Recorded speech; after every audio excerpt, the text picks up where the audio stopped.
Start recording. Doink. We've done it. We've done it. We did it. We did it. We've done it. There's already a viewer on TikTok. Oh my god. How you guys doing? Hope you guys are doing well. We're just getting started here. Oh my goodness. What a weekend. What a weekend. I actually had a beautiful weekend, I have to be honest. Dude, Star Wars or Star Trek? First comment of the night, Star Wars or Star Trek? I am a Star Trek man. I'm a Star Trek man. Not to say that Star Wars isn't good. Like, I'm not trying to shit on Star Wars. I'm just saying that, like, I think that Star Wars is more of a sweeping saga. Conton, good to see you, man. Whereas Star Trek, the strength of Star Trek has always been that it's tackling issues.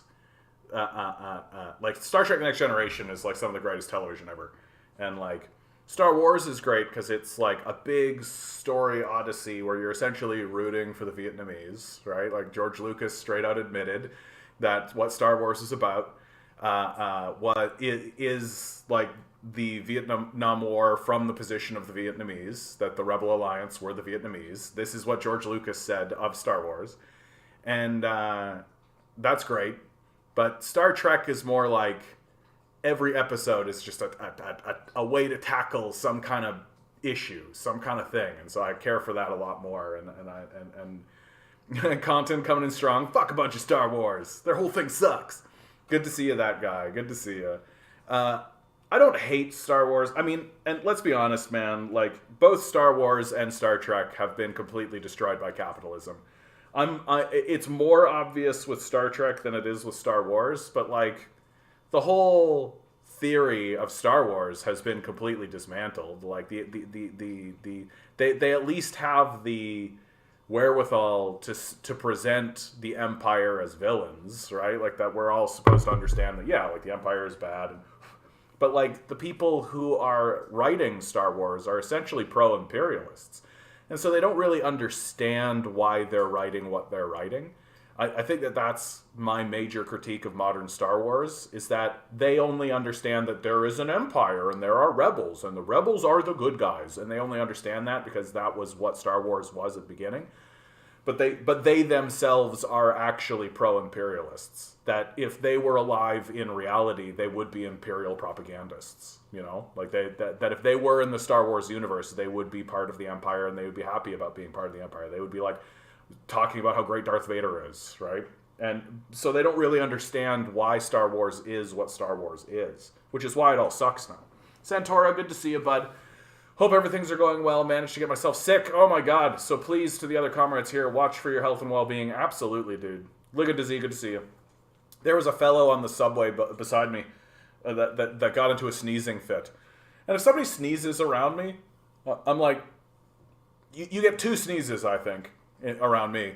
If you sneeze twice, I'm going to be like, yeah, okay, fine. That's normal, right? But if you start sneezing like 5, 6, 7 times like this guy was, I'm getting up and moving. I don't want to get sick, just because this guy's like, there just comes a point where I'm like, dude, put on a mask,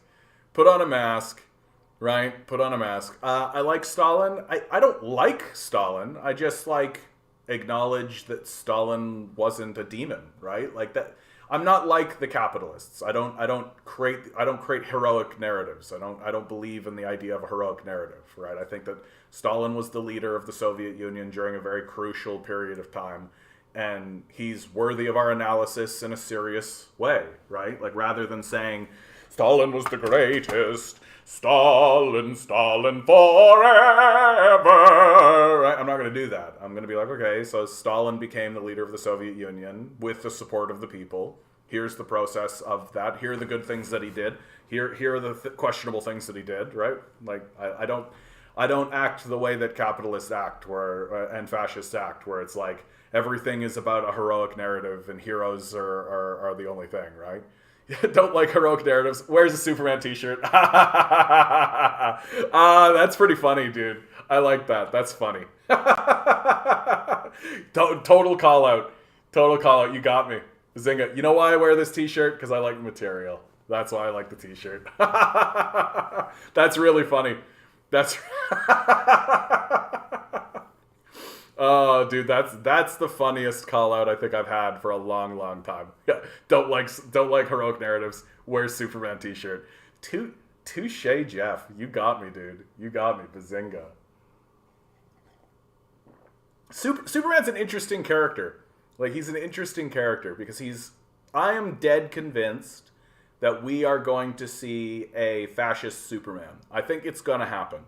That the society is turning fascist.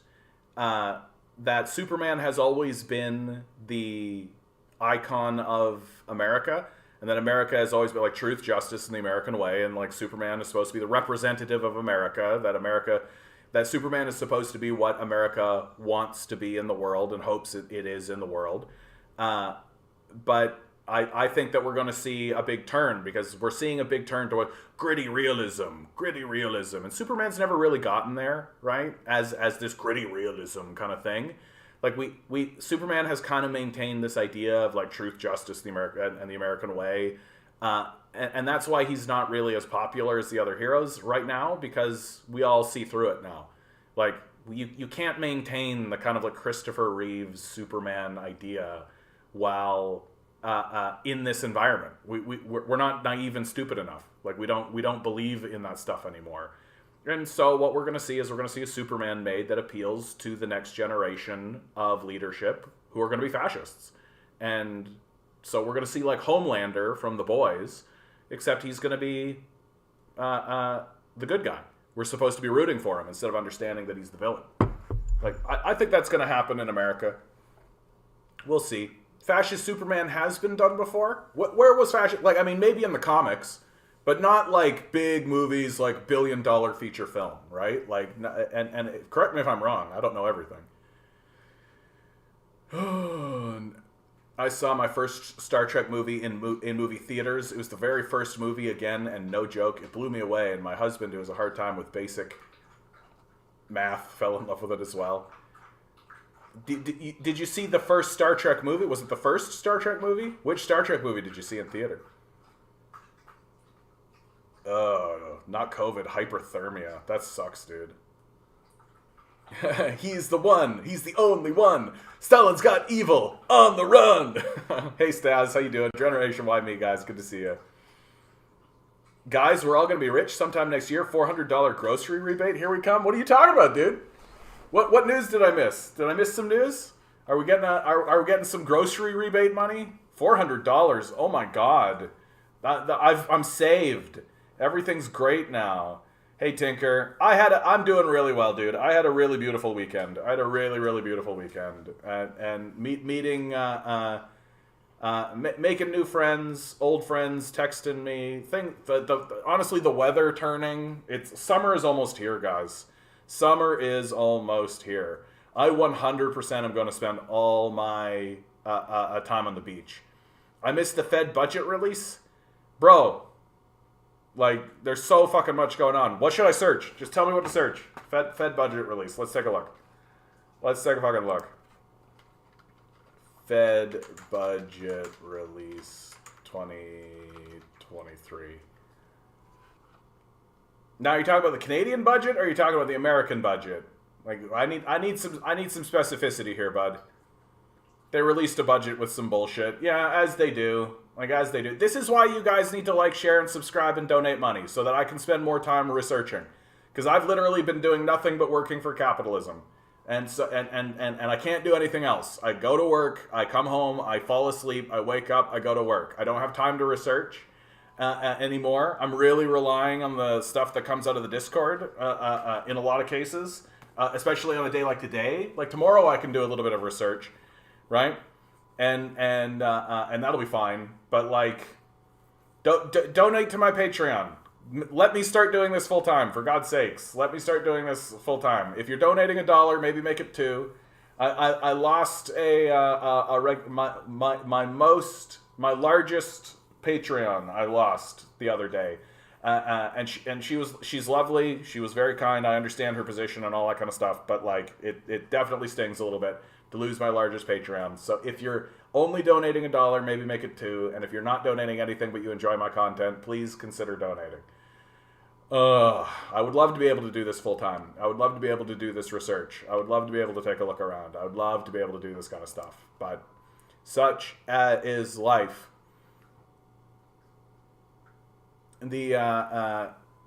what do we got? Yeah. Yeah, another tragic school shooting in Nashville, Tennessee. Dude, speaking of the Discord, let's talk about some news.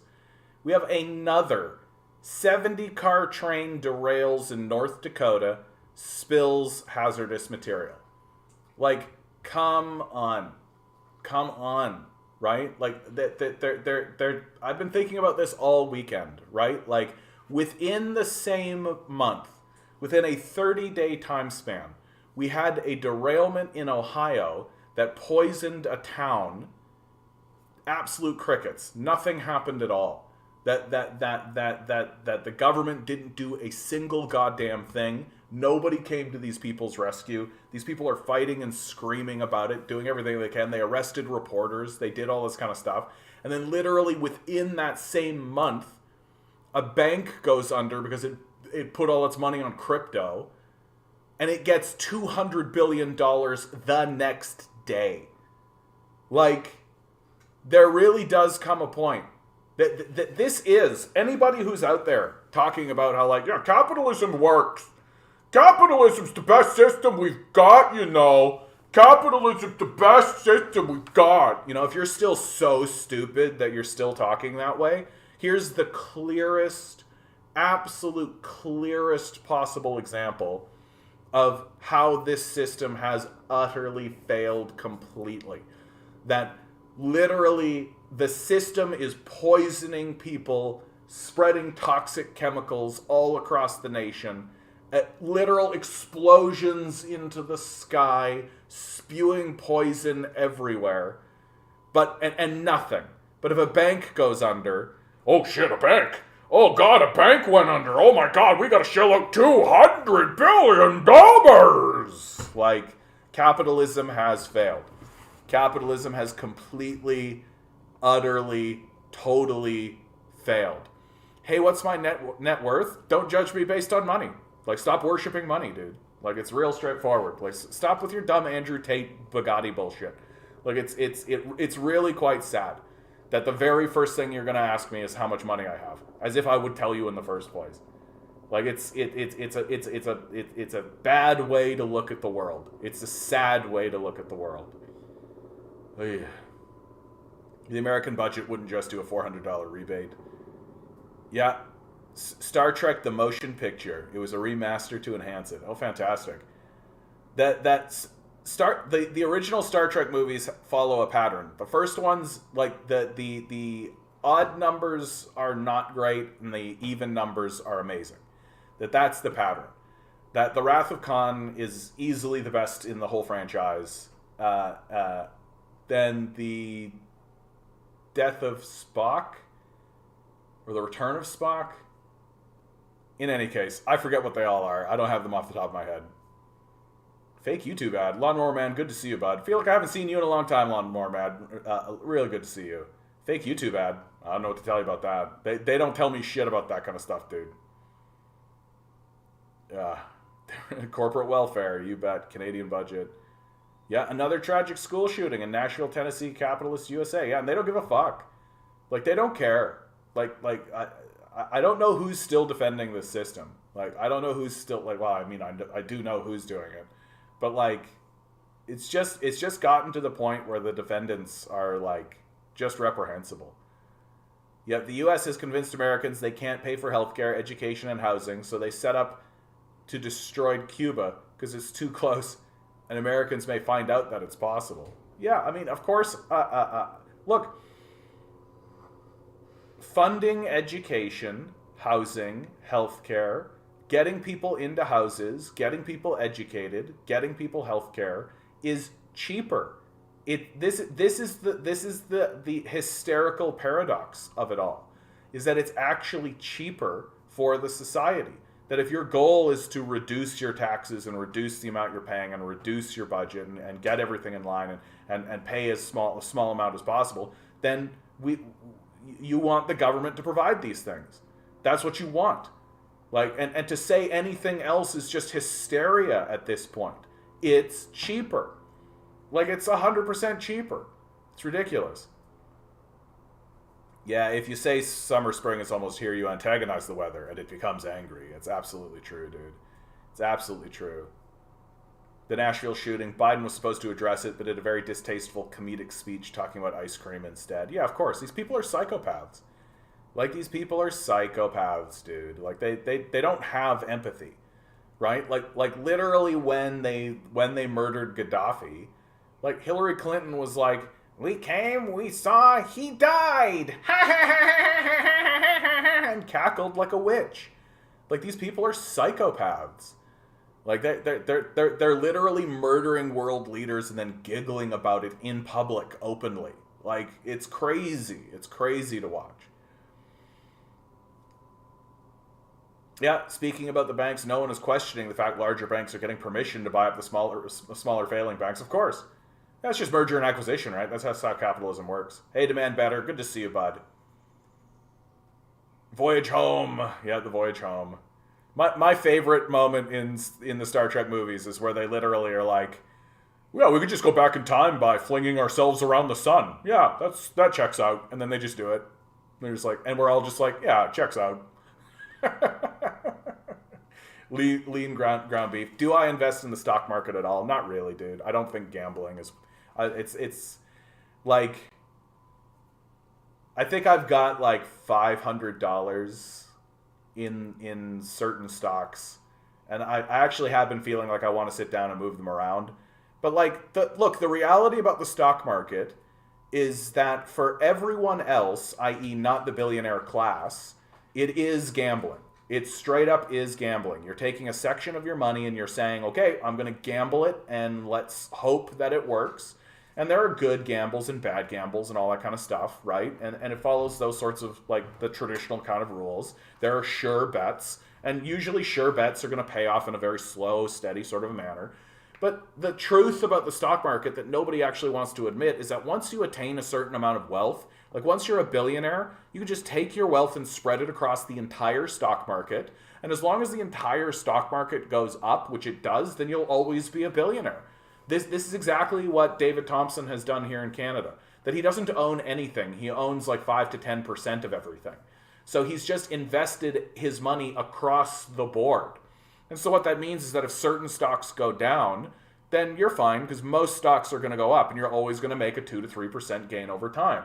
And the real secret isn't to put your money on the winner. Your real secret is to take your money out of the loser. And of course, if you're somebody like David Thompson, of course, if you're the billionaire class, then you just bribe people to be spies in the industry. You literally pay a guy to be an industry spy who comes in and says, yeah, this is going to happen, so take your money out of it. And then you do, right? And that's a winning strategy because taking your money out of something doesn't lose you anything, right? You still get the money, you still get it, you still move it around. The worst thing that can happen to you is that the stock actually goes up, and then you're like, oh, I missed out on that opportunity. But that's fine, right? You're still a fucking billionaire, you're still doing it. And incidentally, David Thompson's not responsible for anything. He hires people to do all this for him. So, like, once you attain this billionaire style of wealth, like, the stock market is just literally, like, you become the market. You are part of the market. That it's it's the reason why things are stagnating so badly, because these guys, their strategy literally is, oh, just buy a piece of everything. And we don't need to create, invent, or do anything important because our job is to just be a parasite, more or less, in the system. And there's enough of that going on that it's just grinding the whole thing down. You know, it's why the Chinese economy is growing exponentially at like 6 to 10%, and the American economy is grinding down to 1%, 1 to 2%. Like, in 10 years, the Chinese economy is just going to be like, and the American economy is just going to be like it's really, really clear and really, really obvious why America is pounding the war drum. Right? That America is pounding the war drum right now, guys. Like, there's this video going around, and I think I can play it, although people on TikTok aren't really going to be able to hear it. And my sound is so shitty, the sound setup I have. Like, the Department of Defense tells Congress the U.S. military must be ready for possible confrontation with China, pushing an $842 billion budget to modernize the force. Like, the Americans are just dead set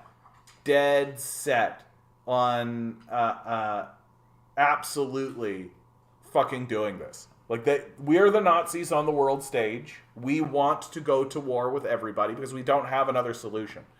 We're certainly not going to confront the capitalist class. We're certainly not going to say, okay, capitalists, it's time to actually build an economy that works, right? That's not what we're interested in. Our strategy right now is to destroy everybody else. That's the goal. And that's been the strategy the whole time. Like, we go into the Middle East and destroy it. Why? Because a destroyed country can't build up. That China and Russia can't build up Afghanistan and Iraq and Iran. They can't build these places up. But now, because of the Ukraine crisis that the United States created for itself, the rest of the world is basically joining forces against America because it sees America as the Nazis. Because America is the Nazis. Like, they're not fundamentally different, and America is doing everything it can to confirm that. That it's doing everything it can to make sure that everybody in the rest of the world understands that they are a massive terrorist country that is explicitly interested in the destruction of everybody else, and they're being isolated for it. And so America's solution is bomb them. That's America's solution, right? Jesus fucking Christ! Just a big reason why I don't look. Like, are you literally calling me fat? Like, is that literally what the claim is here, dude? Like, embarrassing for you, dude. Jesus Christ. Like, the TikTok kids are just fucking babies. If you want to have a real conversation with an adult, you just come over to YouTube, okay, guys? Fucking babies on TikTok. Unreal. Like, I'm here to actually have a serious conversation about the collapse of our society. Like, have you noticed how this society is in complete collapse? Right? Have you noticed how everything is in a massive decline and that we are pounding the drum to fascism and war? Like, Jesus fucking Christ, man. Ugh.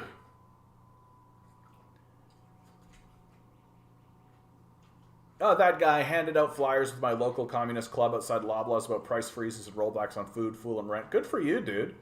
That's really cool to hear, man. That is actually really fucking cool to hear. That you've got that connection going on, man. Like, hey, send me a thing on Discord about this stuff, dude. Like, I do want to be more involved than I actually am. I'm just so fucking exhausted. Like, I'm constantly working on this, and I'm constantly working on just, like, paying my fucking rent.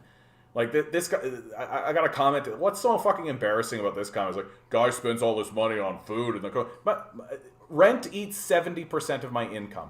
I'm spending 70% of my income on rent. And then people are telling me, yeah, you just need to grind set. You just need to work harder. Fuck you. Straight up. Fuck you. You're a baby. If this is the way you're talking, you're a child man. Like, you're a baby person who doesn't need to be tolerated. Like, I spend 70% of my income on rent. Like, this is a failed society. A complete and total failure. Transylvanian, what are we talking about today? I don't know what we're talking about today. We're talking about whatever comes into my brain at this stage in the game. Like, the world is fucked. We got a river spill in Delaware. Oh yeah, Philadelphia. The citizens of Philadelphia got a big warning.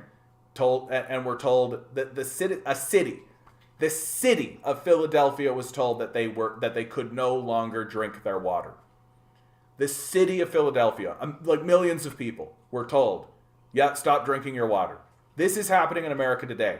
And there are still people walking around saying, yeah, capitalism works. Shut up. If this happened in China, if this was happening in Russia, if this was happening anywhere, if this happened in Libya, like, we would never stop hearing about it. They would never shut up about it. We would always be told, yeah, communism doesn't work. Remember when Shanghai poisoned people in their water supply? They would constantly be talking about it. But it happens in America, so it doesn't fucking count, I guess. Like, ugh. Wasn't Star Trek 4 about the whales? I know 6 was the undiscovered country. 3 was the death of Spock. I don't remember, dude.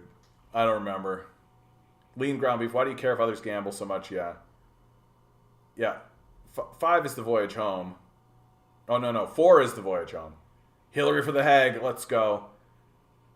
Yeah, unless you have $10,000 to invest in the stock market, it won't work for you. I mean, it might. Like, that's the promise of the stock market, is that it might. But it is gambling. Like, you might as well take that money and go to the ponies. It'll be the same. Right? You might as well just bet on, like, fights. Like go bet on UFC fights.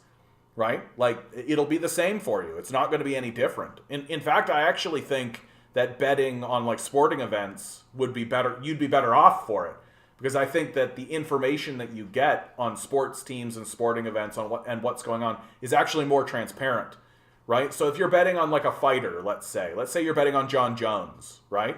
Well, you know what's going on with John Jones, right? They're pretty upfront. Like, John Jones training, and there's news. There's constantly news, and everything's transparent and upfront. And so you get a good estimation, and so you can make a bet based on your information, based on what you've seen over here, based on what you've seen over here. You can do research and see these kinds of things. Whereas the business world is as opaque as it gets, right? Like, there's some things they'll tell you, but most of it at this stage in the game, like, if you're playing the stock market, I think your best strategy at this point is to just pick someone you know is doing insider trading, someone like Pelosi, right? Like, if you have $10,000 and you want to do stock marketeering, the thing to do is to take the investments that Pelosi has taken and then just do what she does, because she does insider trading like crazy. Like, she's one of the most notorious insider traders. And so just follow what she does, and then you'll make money, probably, right? But again, it's a gamble and it's a risk, and it's a risk that a lot of people, like 60% of Americans, are living paycheck to paycheck. They don't have the money. They don't have the money to put aside. And if they do have the money to put aside, like if they take a little bit of money and they put it away, and they take a little bit of money and put it away and take it, they're not going to take that and gamble it this way, because they could lose it, right? And likely will lose it. So the stock market is just such a crapshoot at this point. Yeah, for regular people, the stock market is equivalent to a casino. And everyone knows the house always wins. For the ultra-rich, it's a guaranteed win no matter what. Yeah, that's right. Buying index funds isn't a casino. Playing what the options are, though. Yeah. The American military budget is way bigger than $842 billion. That's their lowball guess. What they say they'll spend, yeah. No one will check that they really only have $842 billion, which is crazy that's a lot of money. Yeah, it's almost $1 trillion, right? And like, what's crazy about it, guys? Like, here's the hard reality, is like, a lot of this money doesn't end up as like warfare or war machine, right? Like, a lot of it is just like, yeah, we'll give that to Raytheon. And then what do the Raytheon execs do? They take it and pocket it, right? Like, they're not actually, like, why is it that we're running out of ammunition to give to the Ukrainians with this kind of bloated budget? Because the money isn't being used to get ammunition. It's not to create a serious war effort. Like, the war is just the means by which the transfer of wealth occurs. That the money is just going into the pockets of Lockheed Martin executives and Raytheon executives. Like, it's not actually being put forward to, yeah, a serious war effort. We're going to have a serious war effort. Like, no, that's not what it is. It's all a lot of tokenism to convince the gullible people of America that, oh yeah, we're serious about the war. Wave the flag, blue and yellow in the Facebook profile. Stand with Ukraine. And then all the money just goes to these executives. And they're not like fucking Tony Stark. They're not making like serious shit. They're just fucking buying islands that they have sex with little girls on and shit like that. Like, it's this isn't a defense budget. It's just money for defense contractors, and they don't have to do anything for it. Like, what? And now, like, the position that America has found itself in, the position that America finds itself in now is a failed position. It's already a failure, right? That any rational foreign policy should have been to keep India, China, and Russia apart from one another. That should have absolutely been the goal 100% all the time, forever, for eternity, ad nauseum. Do not allow China, Russia, and India to join forces. Do not allow these economies and these powerful groups and all this to form alliances with one another. Do not create the circumstances to permit that to happen. And that's exactly what they did. That they drove Russia into the hands of the Chinese. That now China and Russia are part of the BRICS organization. And guess what, guys? America's going to hit that brick wall. Boom. Right? The name of the organization is BRICS. And America's just going to plow right into that fucking brick wall. And they're going to lose. They're going to lose. Like, if their solution is militarism, they will lose. And once they're going to try, because that's how America rolls. Like, it's a very stupid state. It's a very stupid people. They're going to try. They're going to lose. And that's when, once they lose, that's when the whole thing is going to go into a tailspin. Because that's when everyone is going to recognize that, oh, there's no solution. America has no solution. Yeah, 70% of my rent. Holy fucking shit, man. Yeah. Welcome to Toronto, dude. Like, welcome to Toronto. I don't know what to tell you people. I don't know what to say anymore about this. Like, this is a serious thing. Like, this is serious. Like, I bet you I'm going to look over at TikTok and there's going to be some snide bullshit going on when 70% of my income goes to rent. By the way, join my Patreon. Like, share, subscribe, donate. Let's take a look. Just work, grind set. Just working hard every day. Yeah, and I bet when you fail, you'll just go live with your daddy, right? Like, Jesus, this grind set mindset fucking kills me, dude. With a small $100,000 loan from my daddy, like, for fuck's sake.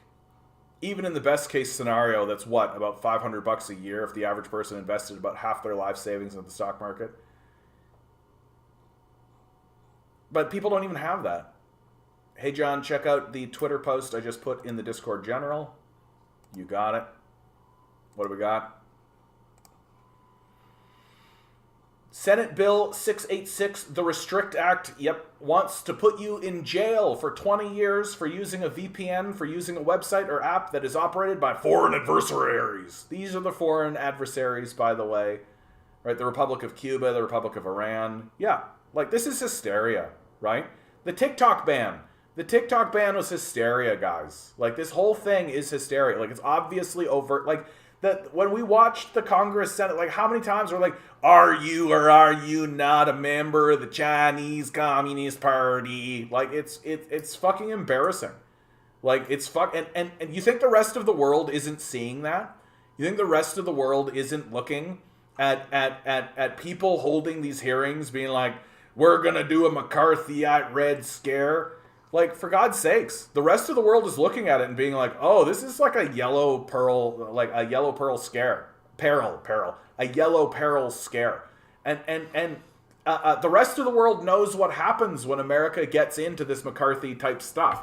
The last time America got into this McCarthy style mindset, they bombed the shit out of Vietnam, Laos, Cambodia, and Korea. Right? That they went to Southeast Asia and absolutely fucking decimated these countries. That's what happened the last time they started doing this, and now it's here again. You think the rest of the world is sitting there being like, well, they certainly care about who's involved in the Chinese Communist Party. No. They see the writing on the wall. They know the ships are coming. They know the bombers are coming to just...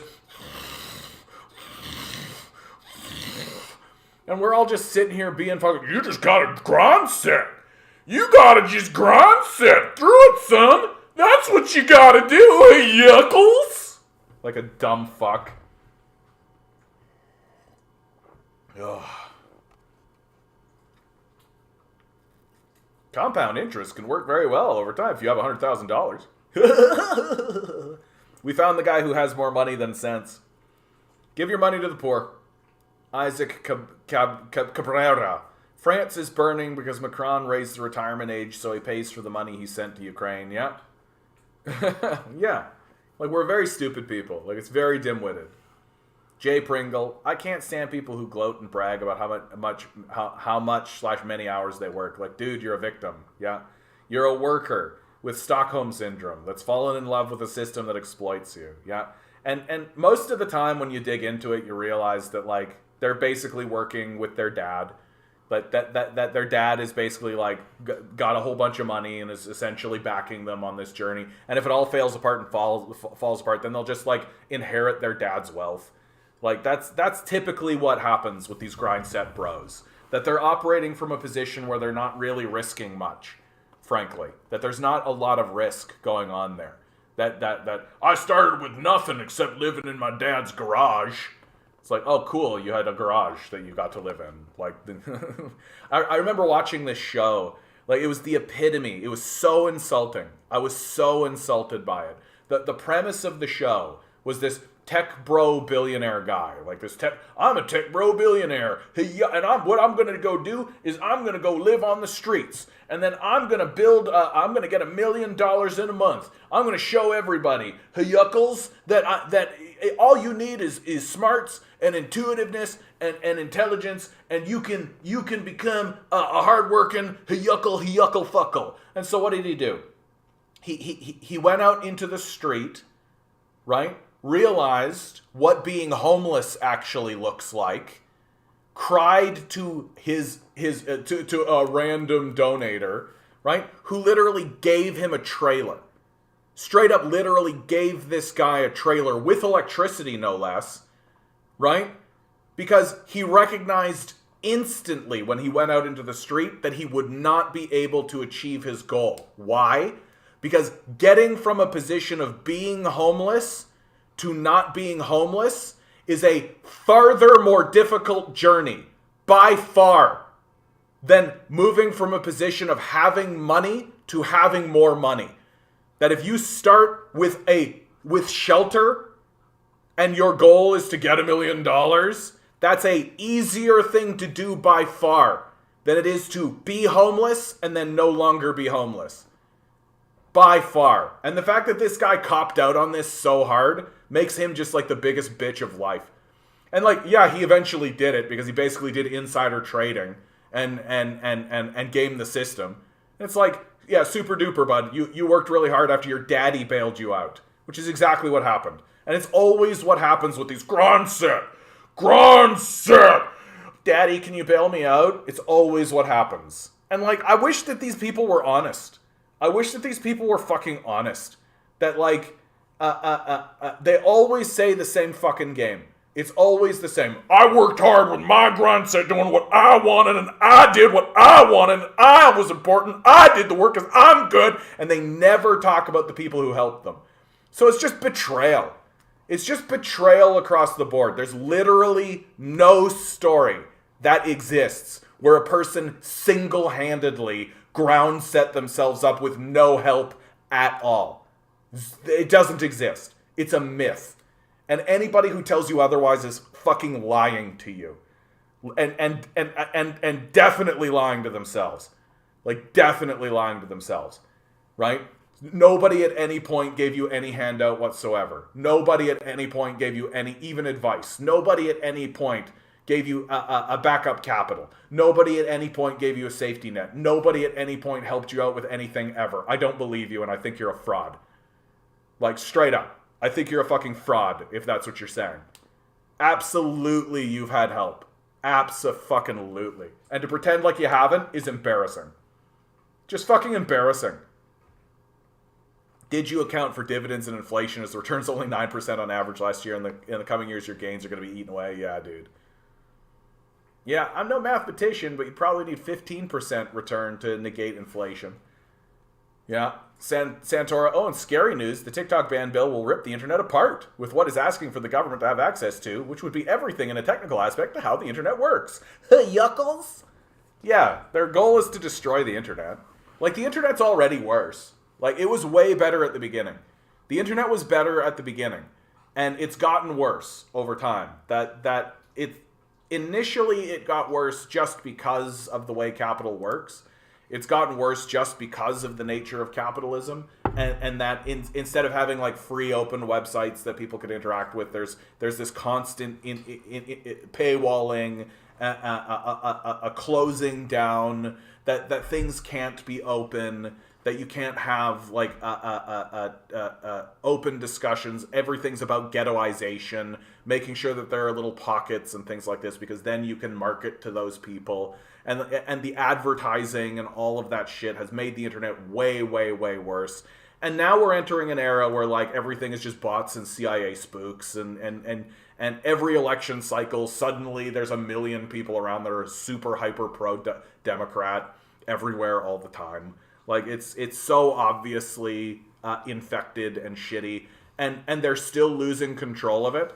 Like, the reason why they're going after TikTok is because they're losing control of the discourse.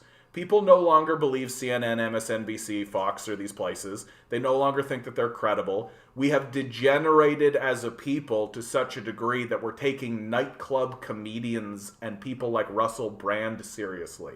Like, really, really think about that.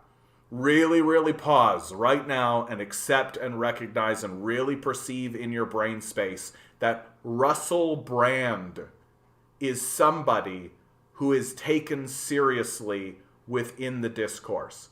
That this absolute faffy, ridiculous person is talking more sense than the entire political system, than the entire media system, than the entire religious system, than the entire financial system.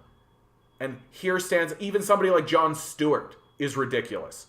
It's an absurdism that comedians from fucking nightclubs are able to stand up and have a voice in the discourse that even sounds reasonable. Like, we are degenerate as a culture if that is the case. Like, there is no one that has any moral authority whatsoever, which is why nightclub comedians are being taken more seriously. Like, and they know that they've lost control. They know that they're losing control. That the fact that people know about the Ohio derailment at all tells you that they've lost control, and that TikTok and social media is a more effective tool to spread information through the populace than the news media, which people have lost faith in. And so the response from the fascists that rule us is going to be to destroy it, because that's their only solution these days. It's all they have left.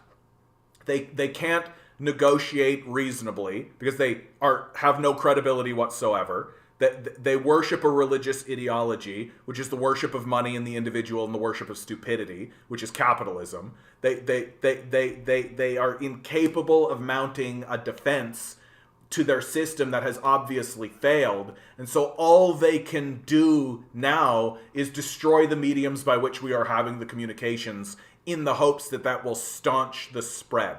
And it'll fail. This is how stupid these people are. That the process of destroying the internet and banning TikTok will alienate the people further against them. Like that, and even better, if you destroy the medium by which we're communicating and give us nothing else except the streets, then we'll take to the streets. Like, this is how stupid these fucking people are. They don't know how to govern because they never cared in the first place.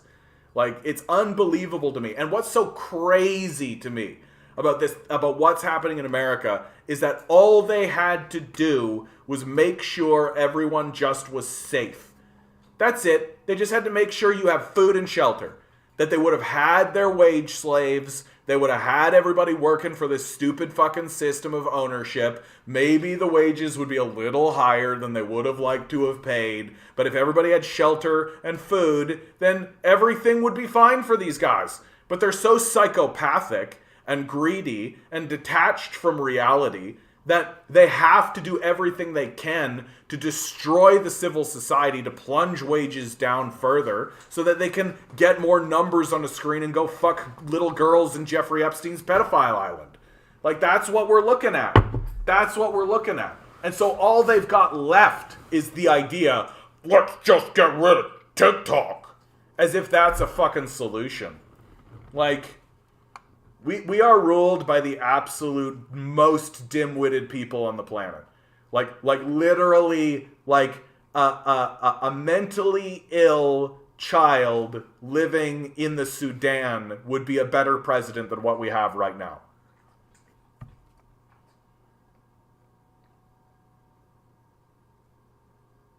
Jesus, look at that beard. Well done. Thanks, tomfoolery. I appreciate it, bud. I appreciate it.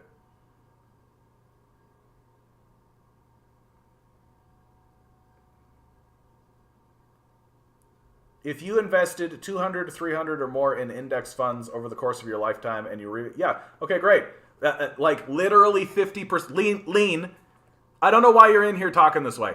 Literally 50% of your society does not have $200 or $300. Like literally.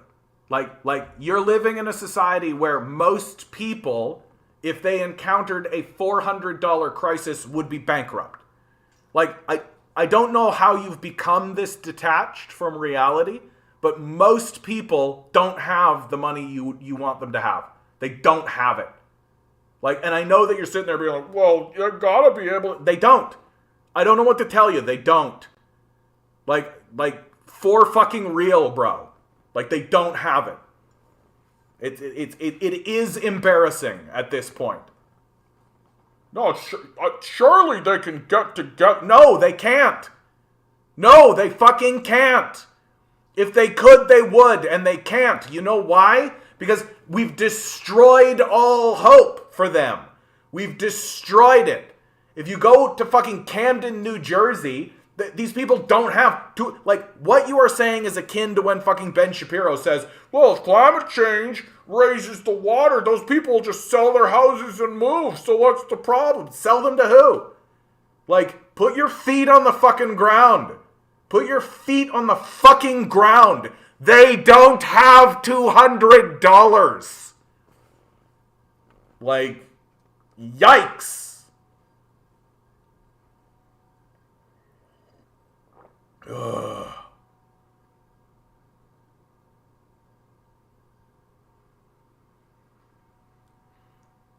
Yeah, they almost use nukes in those wars. You're talking about the Vietnam and all that. Yeah, we literally have audio of Kissinger talking Nixon down. Kissinger was talking Nixon down from using nuclear bombs in Vietnam. Like, Nixon's literally there, that'll show them who's boss. We'll go in there with the nukes, Henry, and we'll show them who's boss. And fucking Kissinger is like, I don't think that would be politically prudent to, honestly, like, I don't think that would be politically prudent to use nuclear armaments. Because Kissinger is a psycho, but he's a psycho that actually has an understanding of what's going on around him. Like, he's actually got, like, awareness on the world stage. He looks at other nations and he sees them looking back. Like, that Americans are incapable of this. They do not look out into the world and see anyone looking back. All they see when they look out into the world is more America. More America. And if they do see the people looking back, they say, here, they're looking at us because they know that we're here to spread the liberty into America. Like, this dim-witted, dumb shit. Ugh. Want to talk about math, ground beef? Let's go. You know how much most Americans make? I love it. Give my money to the poor so they can squander it away like they did with their own. Dude, just an embarrassment, lean ground beef. Like, they never had money in the first place. Like, I understand that you live in a privileged world where money was just given to you by your daddy or whatever, right? And you think, yeah, I worked hard for it when your dad gave you everything. But, like, they never had money in the first place. They didn't squander it away. They never had it. Like, this is how dumb you are, dude. This is how detached from reality you actually are and how stupid you actually are. That you are standing here saying that, yeah, I'm not going to give them money because they squandered their money they never had. They never had it. They're not like you. They weren't born rich. They didn't have a rich daddy who helped them who handed everything out to you. So that you could pat yourself on the back and be like, I'm super smart for taking my daddy's money and being rich. Like, you're an embarrassment. Put your feet on the ground. Come back to reality. And don't talk about communism. You're illiterate. You're overwhelmingly illiterate, bro. You don't know anything about communism. You don't know the first fucking thing. You don't even understand your own family history. That you got jerked off by your dad and you think you're the best. Get the fuck out of here. Like, honestly, dude, get the fuck out of here. I don't want to look at you. Jesus fucking Christ. These fucking guys who get jerked off by their own dads and then think that I'm daddy's special boy and I worked hard. Get the fuck out of here. You're embarrassing. Like, you're embarrassing. And it's an embarrassment that people, like, go vote conservative so you can keep your money, kill a bunch of trans people, pretend like the poor squandered their money that they never had in the first place because they didn't have rich daddies like you. Jesus fucking Christ, I'm tired of these people, man. Like, the worship of stupidity. The worship of stupidity is just so right in front of our faces that we refuse to acknowledge, like, basic fucking reality. Just, like, basic fucking reality. That, like, people are poor. They were born that way. They were born with nothing. Their parents had nothing. Why? Because their parents had nothing. And people whose parents jerked them off their whole fucking life and fondled their balls the whole fucking time, they're like, yeah, I'm daddy's special boy. Like, Jesus fucking Christ. We're a very stupid, dim-witted culture, and you just watched it happen in front of your face. Ugh.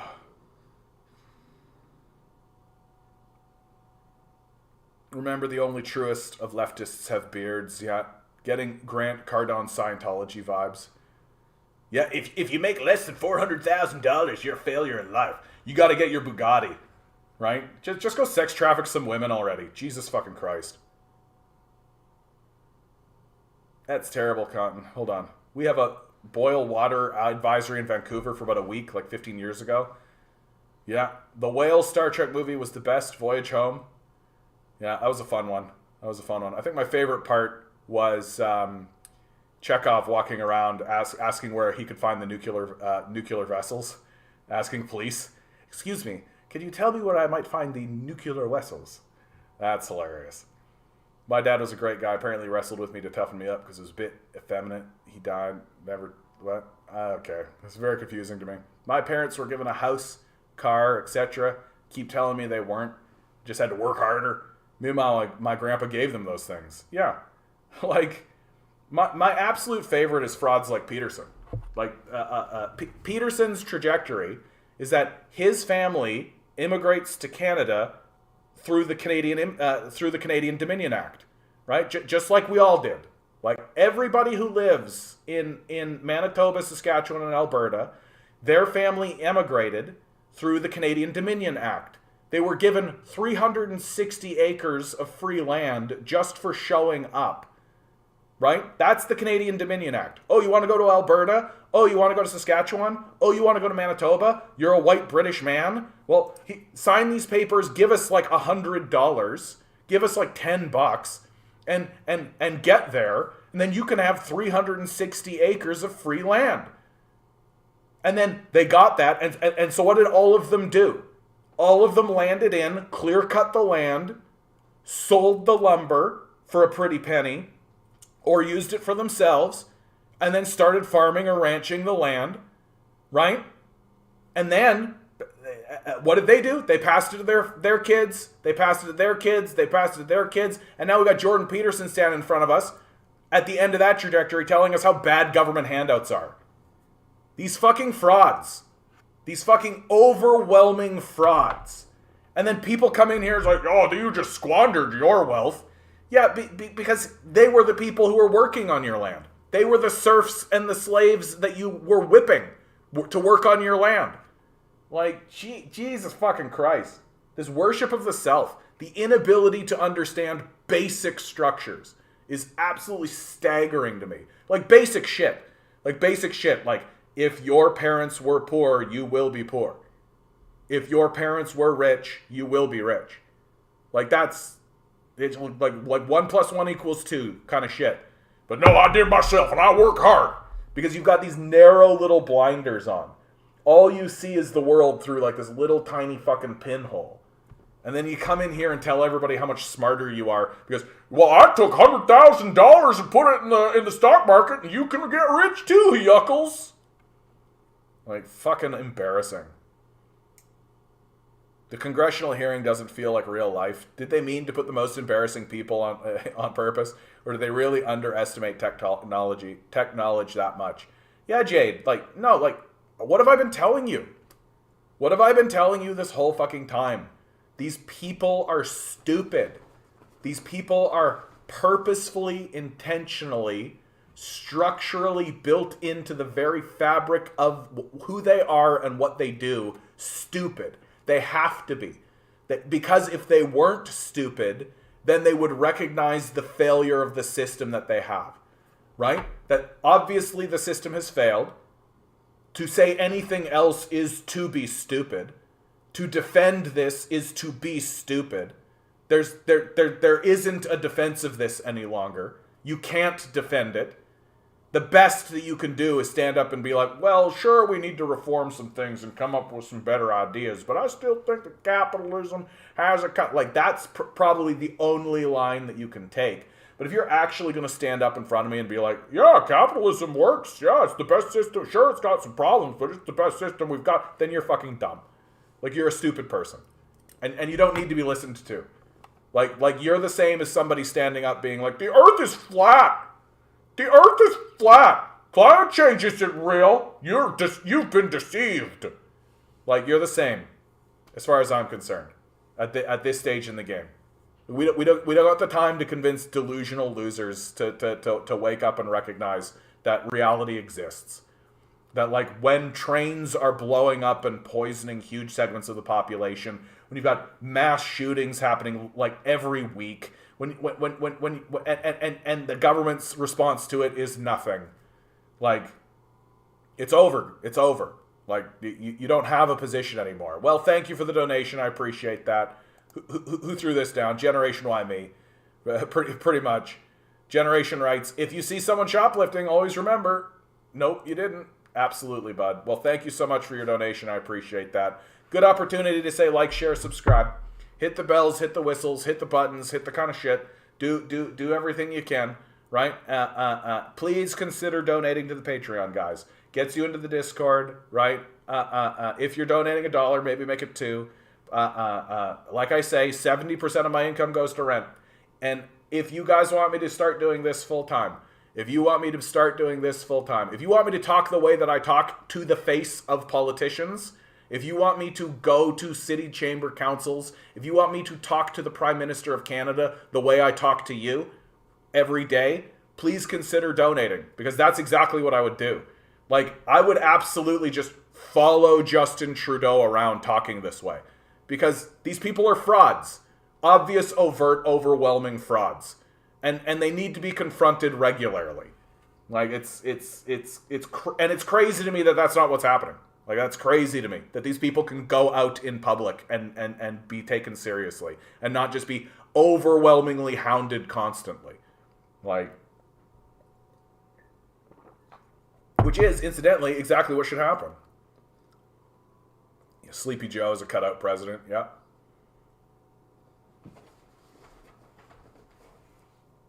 Content, all he ever wanted was a deeper connect. I feel like I've missed the thread on this, so I'm going to keep going. Sorry, guys.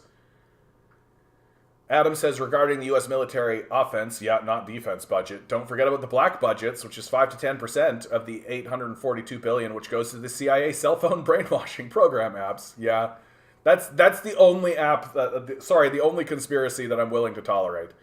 Just the idea that these apps and these phones are brainwashing us. I'm absolutely dead certain that there's going to be like a church commission in like 20 years after the war, and we'll all look at what the CIA was doing, and we'll be like, yep, CIA was brainwashing people through these apps. Absolutely, that was happening, right?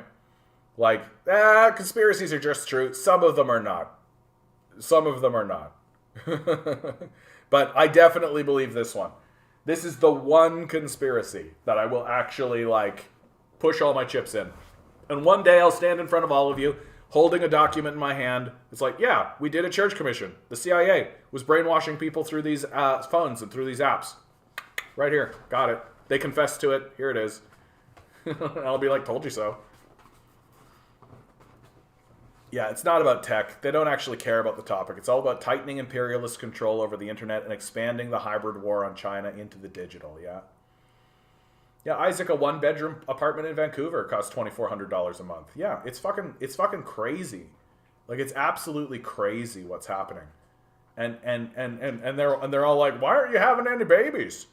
Why are we in a population decline? Why are you having any babies? Vote conservative again. Like, what do you fucking think is happening? And then their argument is this dumb fuck like, oh, you're just squandering your wealth. Yeah, you're just squandering your wealth working a full-time job. Just get a better job. Nobody wants to work anymore. Like, it's stupidity. Like, we are looking at, like, a demented form of stupidity. Like, just imagine Joe Biden, but that's the voter.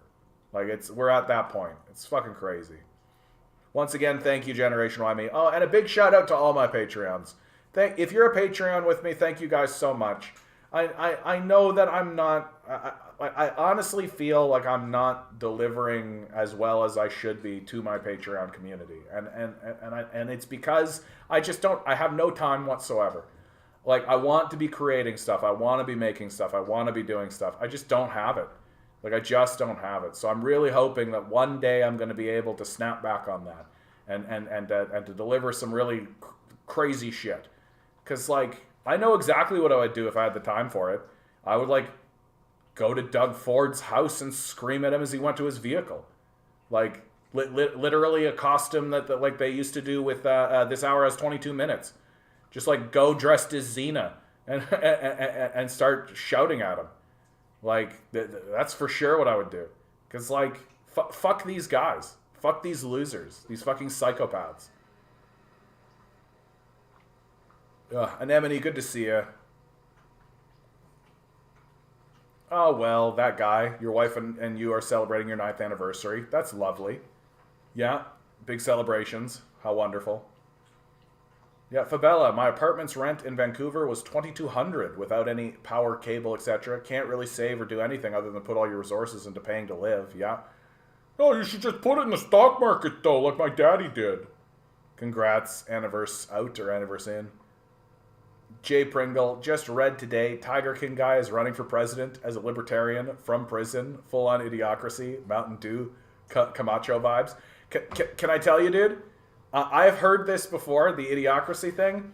President Camacho, in Idiocracy, was a smarter president than we have today. And the reason why is because at least he understood that there was a problem going on. At least he understood that he had to solve the problem. At least he understood that there was an electorate he had to respond to. And not only all of this, he found the man to do the job and got the problem solved. That's what President Camacho in the film Idiocracy achieved. President Camacho is a smarter president than Biden, Trump, Obama, Bush, Clinton, Reagan, Bush. All of them. Camacho for president. Smarter than what we've got going on.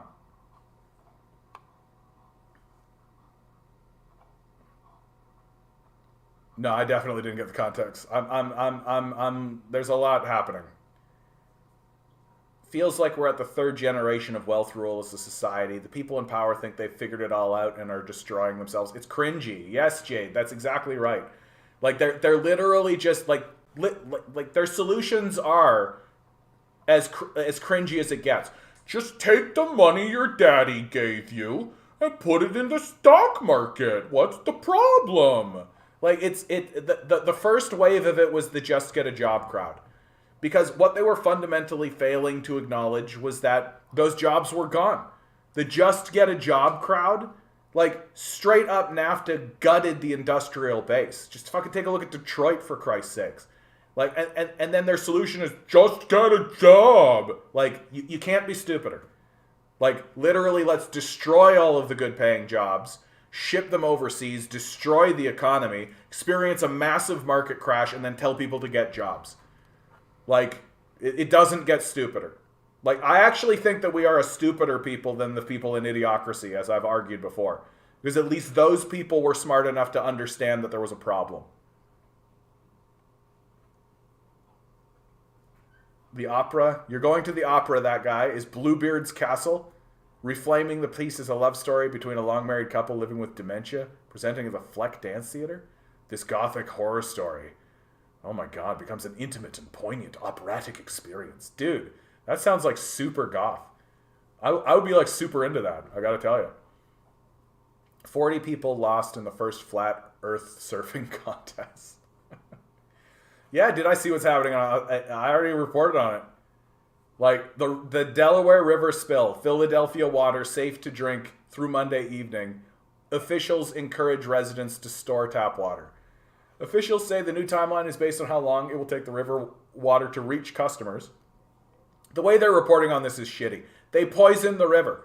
People are being told to store tap water instead of buying bottled waters, but you know they're going to buy bottled water. Like, you know there's going to be a run on bottled water. And if we know the government, they're just going to abandon these people, right? And so eventually people will just have to drink the tap water or die of thirst. Because we know how the government works. The government's not going to bring in trucks. It's not going to do any of that, right?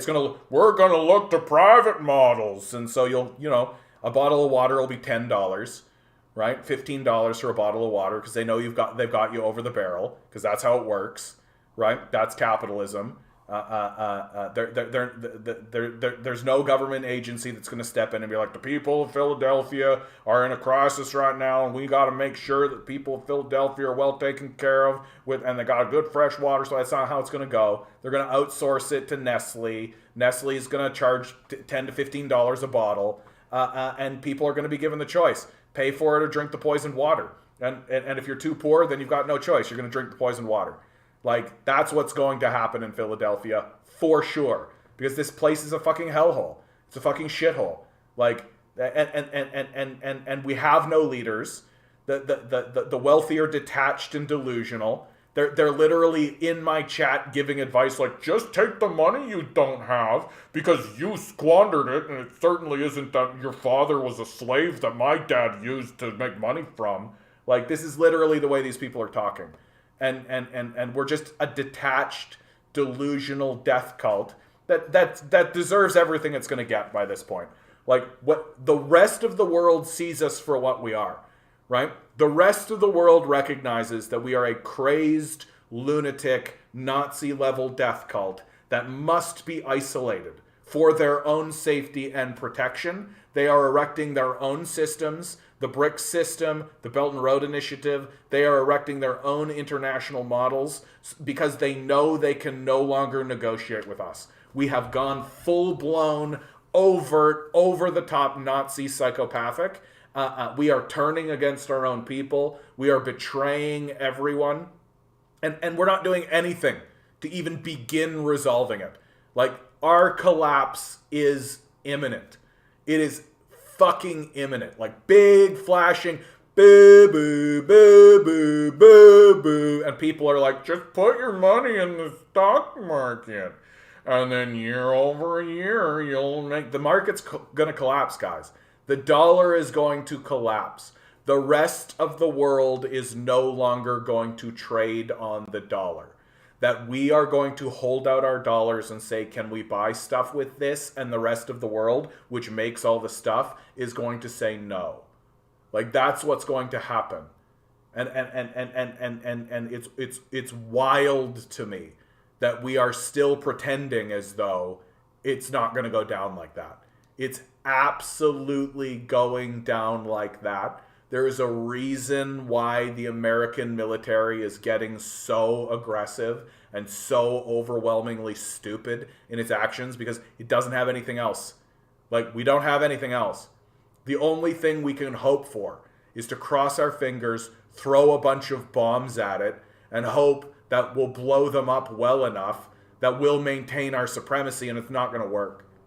Because this time around, the Russians, the Chinese, the Indians, the Saudi Arabians, the Iranians have all joined forces and are ready. We're not going to wander into a defenseless nation like Vietnam and start dropping bombs on them. We're not going to carpet bomb Laos, right?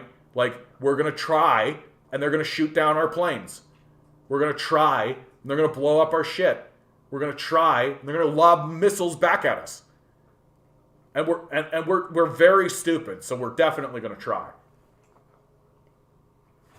Yeah, the system has failed for us, but it hasn't failed for them yet. The rich and those who the rich put in positions of power know their class interest, and they uphold the system at our expense. Yeah.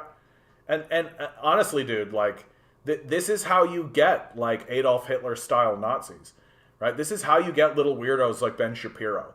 Because the capitalists will eventually turn to these fucking fascists, because these fascists will be so demented and deluded at their own grandeur and greatness that they'll be like, I've got the solutions invested in the stock market that collapsed. Like you know you're fucked when people like Tucker Carlson are starting to sound reasonable. Like, you know you're fucked, right?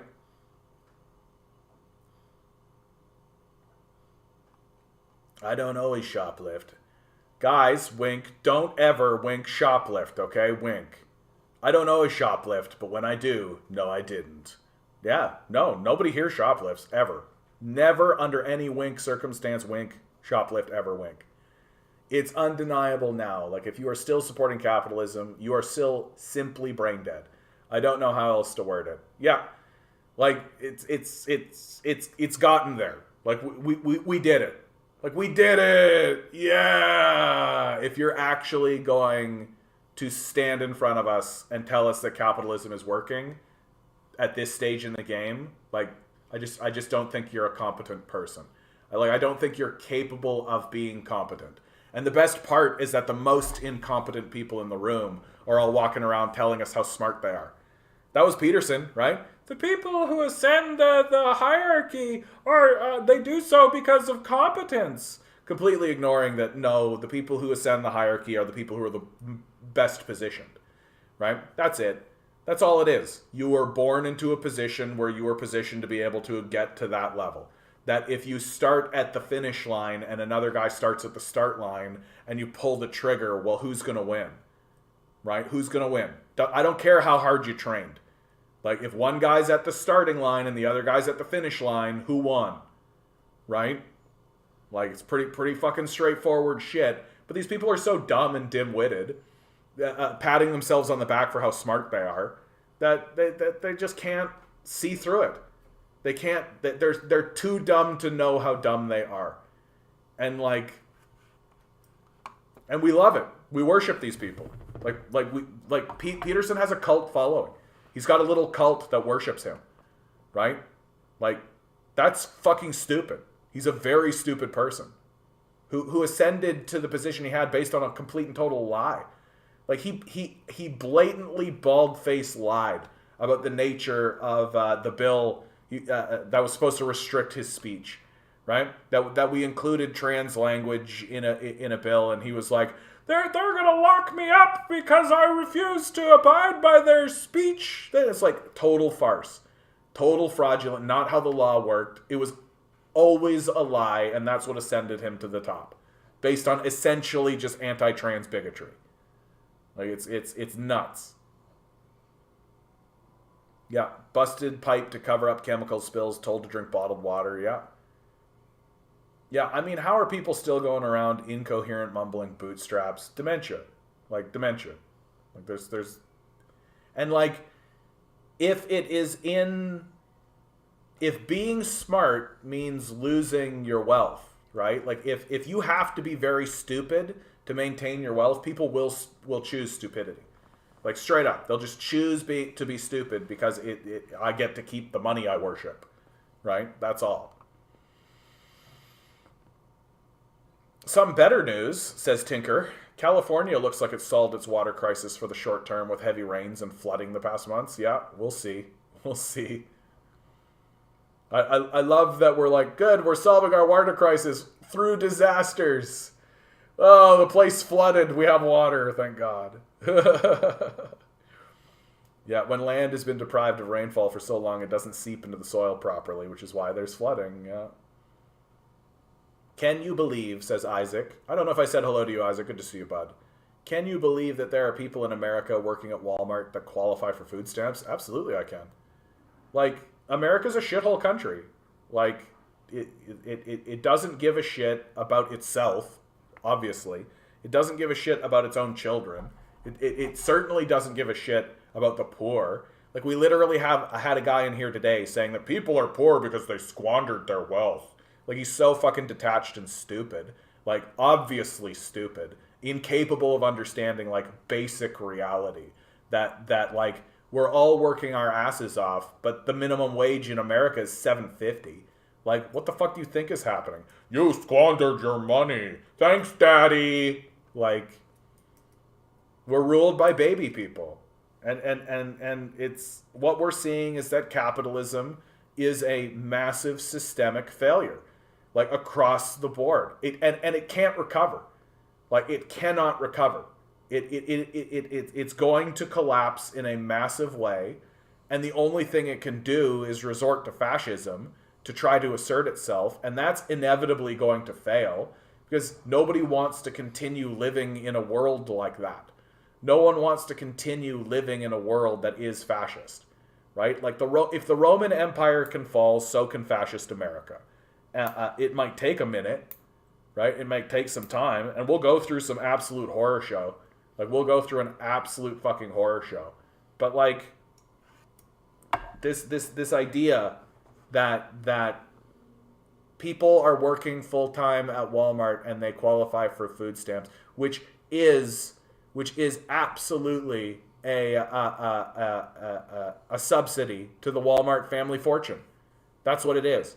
That we are all subsidizing the Walmart family fortune because they refuse to pay a wage that's enough for Walmart workers. But these people have no other opportunity and there's nothing else going on. But they squandered their wealth. Fucking idiot. It becomes too compact for the water to penetrate, yeah. Anemone, in drought-stricken areas that experience heavy rainfall, they tend to flood, and it doesn't really help crops, yeah. If they're able to put water in reserves, then obviously you can mitigate it a bit. Yeah, no, we're don't look up stupid, yeah. Yeah, it's the dog in a room on fire meme saying everything's fine, yeah. But unironically, yeah. Like, and even the people who are admitting that there is a problem, even the people who are admitting our problem are still like, and we'll solve those problems as good capitalists. Like, womp womp womp. Like, we are fundamentally unserious. And I think I see what's happening in the Democratic Party. Because like, Joe Biden is an unserious president. Like, no Democrat wants him. 60% of the Democrats want to be rid of him. And you've got somebody like Marianne Williams picking up pace. And so what they're doing, obviously, is they're trying to find a way to make sure that the name isn't Bernie Sanders. And so they're putting somebody in front of you who's going to do real talk, who really learned that all you got to do is talk convincingly and acknowledge people's problems. And then she's going to get in power and do the same shit. Like, it's so fucking obvious. But, wah, wah, wah. Yeah, water isn't a human right, silly commie, yeah. Medieval feudalism led by monarchs was replaced by capitalist billionaires. Yeah, that's right. Like, and it's collapsing back into monarchy. Like, Bill Gates is a monarch. Like, come on. Like, sure, he doesn't have, like, the title. He's not Sir Lord Bill Gates, third of his name. Like, none of that. But, like, come on. Bill Gates has more wealth than any of the monarchies ever did. Like, the idea that he is not a highly powerful person in the society is dumb. Like, and as this system discredits itself and as things begin to collapse all around us, these people are going to be monarchs. Like, they're going to rule that way. They're going to act that way. You literally have Elon Musk, like, building a town. Like, they're going to build, like, little company towns, and they're going to have, like, little cults, and they're going to have, like, little fiefdoms. They're already building them. And free market capitalism, that's the way to do it. Yeah, it's the best system we have, you know. Meanwhile, the whole country's getting poisoned. The bourgeois got tired of living by the monarchy, so they killed them, yeah. We're still having the Trotsky-Lenin debate, yeah. Trotsky-Stalin debate, rather. Actually, Anemone, it's Stalin. I get it right, yeah. Like, that's absolutely right. That's what's so wild to me. That people even give a fuck. Like, you say the name Stalin, and then suddenly it's like, Trotsky, the Dutch, like, shut up, I don't care. Like, I fucking do not care. Ugh. Adam says, if there were brainwashing apps... Oh, here we go. Adam wants to poke holes in the conspiracy. Let's go. I'm down for this, by the way. I don't have any papers at all. So if you want to fucking go hard on this conspiracy and try to poke holes in this, let's go, Brandon. I'm in. If there were brainwashing apps, then why haven't any other major powers pointed it out? Like China or Russia. If nothing else, shouldn't they blow the whistle for the sake of saving the planet? You know what, Adam? Straight up, dude, checkmate. You got me, dude. You got me.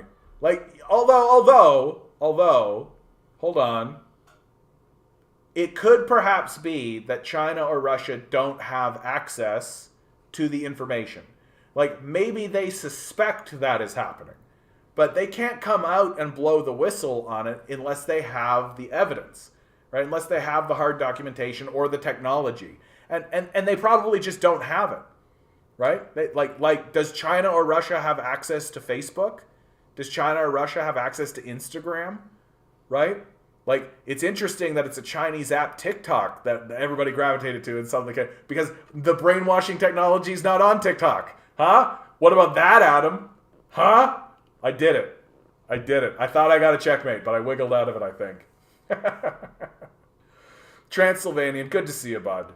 Like any pyramid scheme, the stock market's continued viability depends on people continuing to put their money into it, hoping they are not the ones left holding the bill when it crashes. Yep. That's why these sorts of people are so desperate about proselytizing you into also putting your money into the system. It's about tying everyone's material interest into the well-being of the system, so the poor will advocate massive bailouts for the wealthy, just so their own measly investments don't get wiped out. Yeah. Jade, anyone go down the Vanguard BlackRock plus CNP hole? I mean, I talk about Vanguard and BlackRock all the time. Like, when I'm talking about big, powerful organizations on this channel, those are the people I'm talking about. Like, I think it's the reason why my channel gets shadow banned more than anything else. That, like, people, like, the one thing the media never wants you to discuss is the very existence of these organizations. That there are Vanguard and BlackRock, and they own each other. Right? They own the vast majority of all of the stocks and shares that exist in the country. Like, that to me, like, when you get talking about, oh, the WEF has taken over the planet. Yeah, like, they're like a little brain trust of weird little fascists. Like, for sure, like, pay attention to them, but they're not running the show, right? Vanguard and BlackRock are running the show. That if Vanguard and BlackRock say this is the policy and we're moving forward with this policy, then that's the policy and we're moving forward with that policy. Right? Like, they're the ones that own the stuff. They're the ones that manage all of this shit. They're the owners. They own. Like the WEF doesn't own all this shit. Vanguard and BlackRock do. Like, this is what we're fucking talking about, man. Like, why are we bullshitting ourselves anymore? It's just getting fucking annoying. Yeah. Council for National Policy, yeah. They're in charge of all the hate mongering, yet closely related to money stuff. It's all connected by what seems to be the fractured remains of Illuminati ideology. I mean, you weren't a conspiracy theory until you went to the fractured remains of Illuminati ideology. No. It's basic capitalism. It's just basic capitalism, dude. It's just merger and acquisition, right? That there used to be a bunch of these, right? That it wasn't just BlackRock and Vanguard. There were like a bunch of these, right? And then eventually over time, these just start collapsing or get bought out. And now you've got like a couple of really big ones and they just bought into each other. So now you've basically got one big superstructure doing all of it. And it's not because they're all like, and then we will control the world in Illuminati tinfoil hatting. Like, none of that. It's just straight up like, oh, we could get bigger. That's it. They're just a company that's just like, oh, we could just buy them. Oh, we could just get bigger. Oh, we could just get bigger until eventually, like, play one game of Monopoly. That's how it is. It's not like when you're sitting there playing your game of Monopoly, you're not sitting there like scheming away. How about we're going to control the board and the dice? You just roll your fucking dice. Maybe you make a trade or something like this, but then it's the motion of the system itself that perpetuates you towards a single owner. Right? And that's basically what you're seeing with these guys, what you're seeing with Vanguard, and what you're seeing with all this kind of stuff. Like, I don't believe for a minute, because I think it imbues them with a type of intelligence that they obviously don't have. Right? Like, these people are obviously deeply stupid. Like, obviously. I've gone through this on my channel a lot. That the ideology of capitalism is a deeply stupid ideology. And that it relies on stupidity. That the worship of money and the worship of the self, it relies on the worship of stupidity. And if these people are as stupid as that, then they're not capable of creating like this Illuminati force and we're going to make them do all of that. They're just going forward with this idea of money for me good. Money for me good. That's it. Like, that's it. Like, that's the shameful reality. Is that these people are so dim-witted and incompetent and stupid that they're not capable of a big systemic analysis. If they were capable of a big systemic analysis, we would be doing much better. That they would see pitfalls and they would work to avoid them, and they would recognize that, yeah, it's better to live in a society where people have like food and shelter and water is clean and all that. That's just better. It's just better business. It's just a better way to do it. It's not how they think about things. They don't have a systemic analysis. They are too stupid for that. They're not capable of it. Their entire idea is money me good. I money good. Me money good. And if they've got to burn the forests and tear up the land and poison the water and poison the land and poison the food and pollute the air to make it so that money me good, then they will. And they have no sense of how it all connects together. There's no big fucking board. They're not looking at the big fucking board being like, well, if we poison the water over here, then it means that none of that exists. Literally every day these guys go to work and go, how money me? Money me good. Money me? Money me? Sir, we poisoned a watershed, but money me. Yes? Good. That's it. Like that's it. So purge from your mind. Like, purge completely from your mind. Like, take it and just send it into the universe. These people are stupid. Deeply, desperately incompetent. They are not capable of the systemic analysis that you are attributing to them. If they were, we'd be doing a lot better. Because it's in their interests. Like, it's in their interests to keep things stable. Like, what kind of fucking idiot sits down and makes a plan and is like having this Machiavellian scheming session with like a cabal of Illuminati type people, and their plan is, and then we'll destabilize everything and the people will rise up and dethrone us.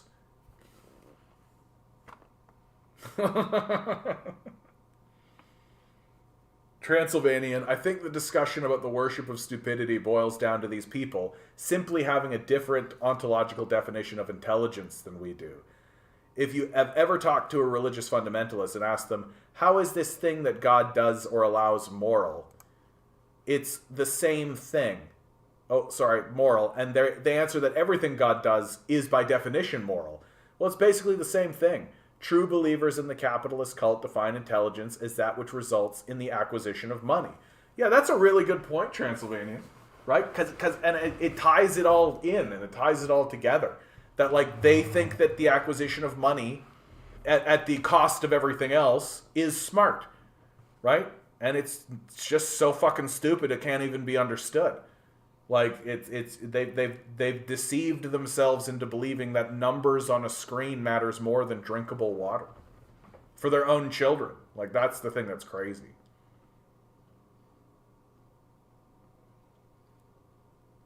Yeah, they're Christian. Yeah, there are Christo-fascists in the organization. Yeah, and it's a non-falsifiable dogma. Yeah, and it's especially good because once you attain a certain level of wealth, you can start manufacturing your reality.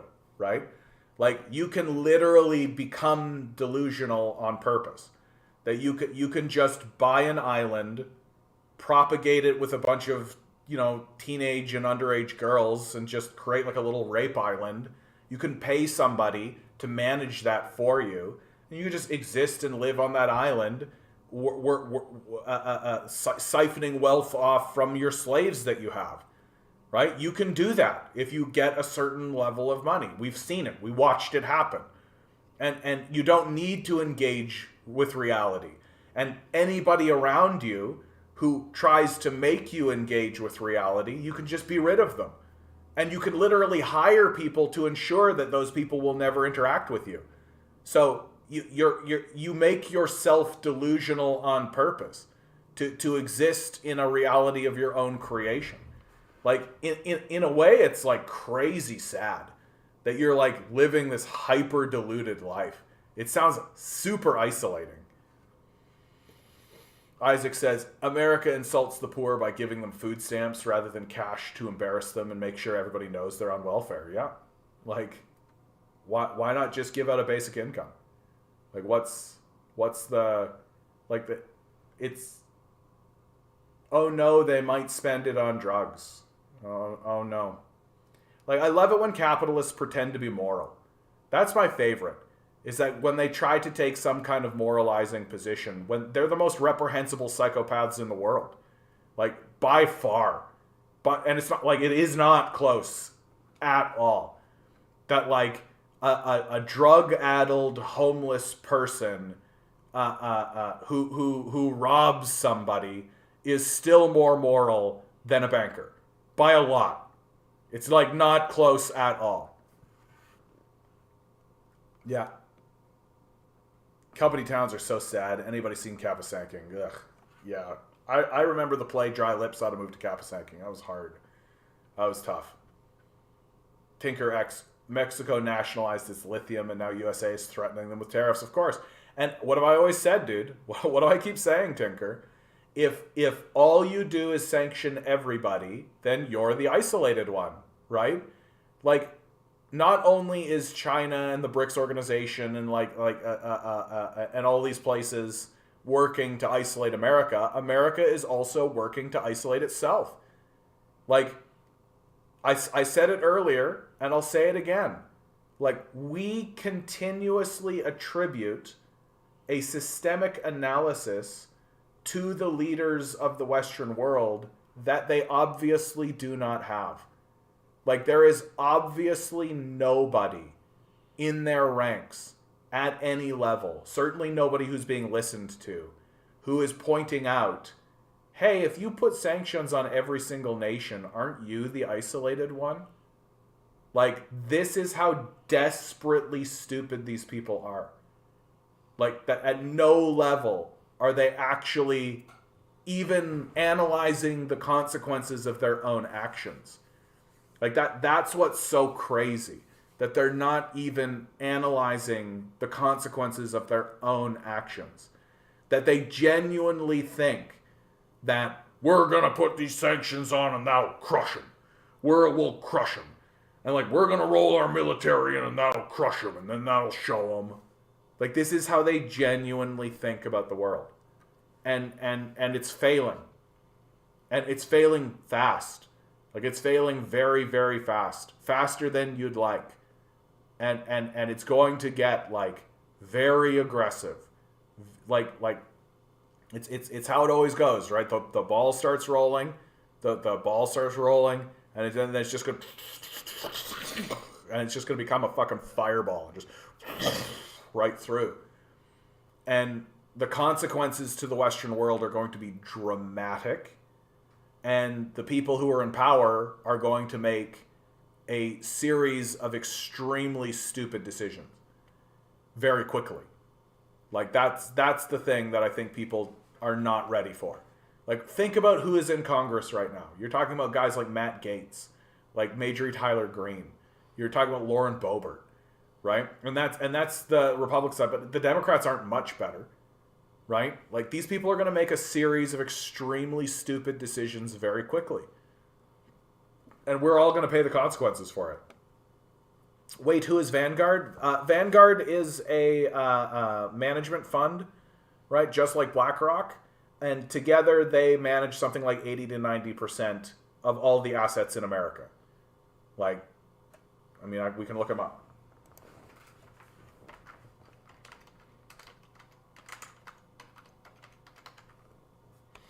The Vanguard Group. American Registered Investment Advisor, with about $8 trillion in global assets under management as of January 2021. So it's the largest provider of mutual funds, second largest provider of exchange rate funds in the world after BlackRock, right? And then if you delve into this, I won't go too much deeper, but if you delve into this, you find out that Vanguard and BlackRock own a lot of each other. So they're very merged with one another, right? That it might be possible that something will tip over and then like there'll be a name change and BlackRock or Vanguard will officially own all of it. But they've really become like very merged. Like, you own $8 trillion in global assets and nobody knows who you are, right? Like, fuck the WEF. Like, sure, the WEF is like a novelty act, right? Like, they're a little weird fascist kooky group coming up with weird little fascist ideas, being fucking fascists, obviously. Like, they're obviously like they're founded by a Nazi. They're obviously like definitely pro-Nazi. All their ideas are really, really evil, obviously. But these are the owners. Like, maybe the Vanguard Group will look at the WEF and be like, oh yeah, let's use these Nazi ideas and do some Nazism, right? Like, that's the connection that might happen. But the WEF doesn't own anything. Like, they don't own fucking shit. They're not making decisions and shit. It's Vanguard that's doing that. It's BlackRock that's doing that. So that's why I don't really go too deep into the Vanguard shit, you know? My state just put in a law prohibiting the federal enforcement of certain firearms ban. How a state can ignore federal law is unfamiliar territory to me. There's no laws, bud.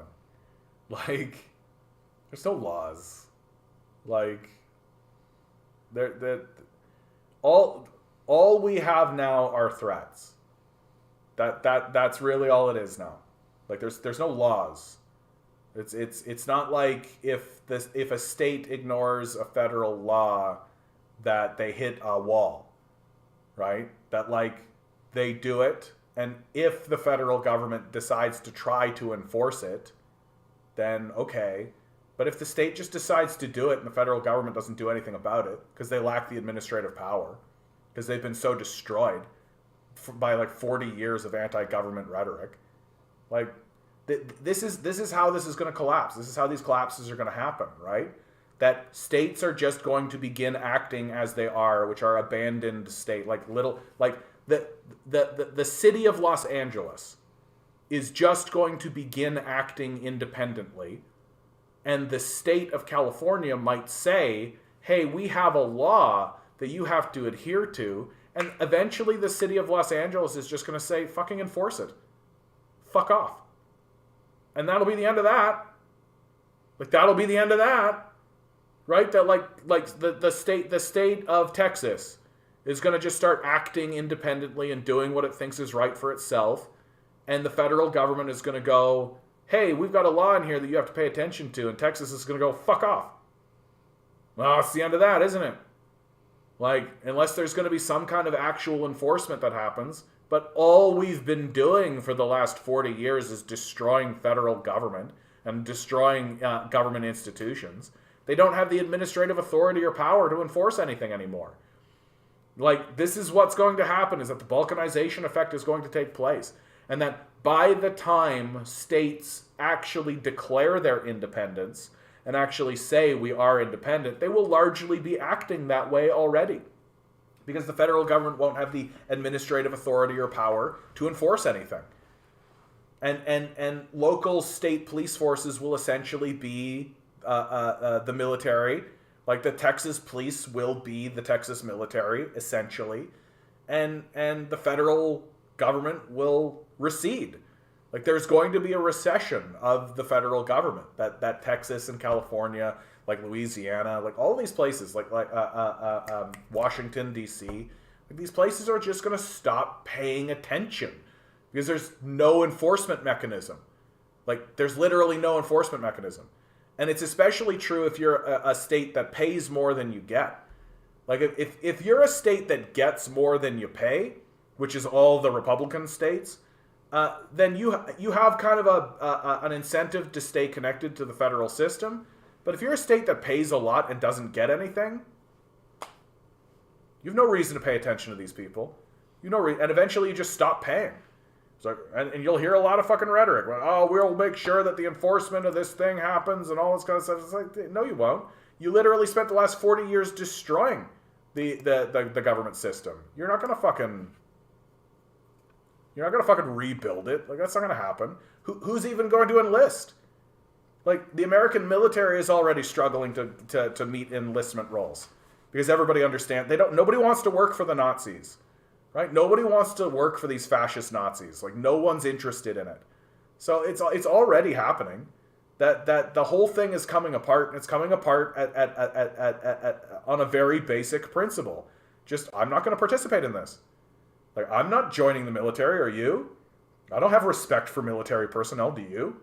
I don't see why anybody should. Like, oh, they're fighting for your freedom. No, they're not. What are you talking about?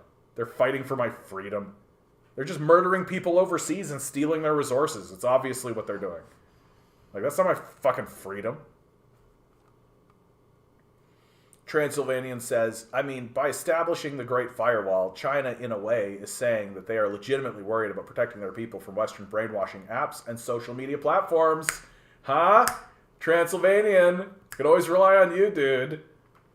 Transylvanian, man, like, I feel like what you're doing is I'm like a cauldron of ideas that are just like coming, and shit's just coming out of my mouth, and you're just taking them and like you're like an editor. You're like my editor.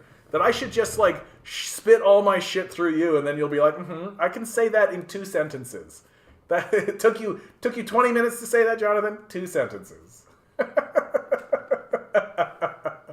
That's a really fucking good point, dude. Yeah, by establishing the Great Firewall, China, in a way, is saying they are legitimately worried about protecting their people from Western brainwashing apps and social media platforms. How about that? The conspiracy lives on! The conspiracy lives on! They blatantly keep themselves out of searches and from auto-suggest. It's ridiculous. I think this is decontextualized. I don't think I know.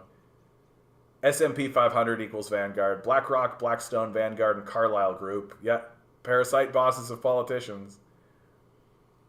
Clearly, Cotton. Clearly, my state wants to become a Borderlands DLC.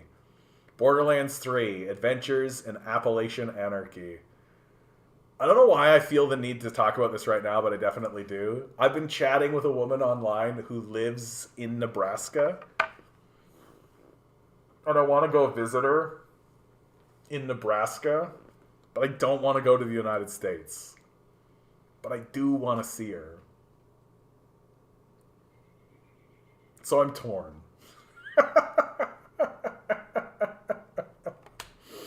Anyway. Look at the bright side. Any weakening of federal control over the states is one more step to the balkanization of the entire country, which is a net positive for the world. Yeah, it will be a net positive for the world. I mean, we'll see what happens in the world when that happens. Like, I'm not naive about this. Like, I'm not sitting here saying that, like, and then the world will go through a golden age of prosperity with China at the helm. Like, China could turn. Like, shit could happen. Right? Like, crazy shit can happen. Like, there's still humans capable of doing all kinds of crazy shit. But if the Nazi state of America collapses, that is, without a doubt, a positive. Like, without a doubt, a positive. The world is better off if America falls into turmoil. For sure. Like, absolutely for sure. If the American government can no longer organize itself, if the corporate entities can no longer control the populace, if America becomes ungovernable for 100 years, like, it's going to be shitty for the people of America, no doubt. Like, no doubt. The people of America are going to go through an absolute fucking shitstorm. And there's no other way to describe it. It's going to be an absolute fucking shitstorm. And you're looking at 100 years of humiliation. No doubt. No doubt. And but for the entire rest of the world, like, it's going to be much more manageable.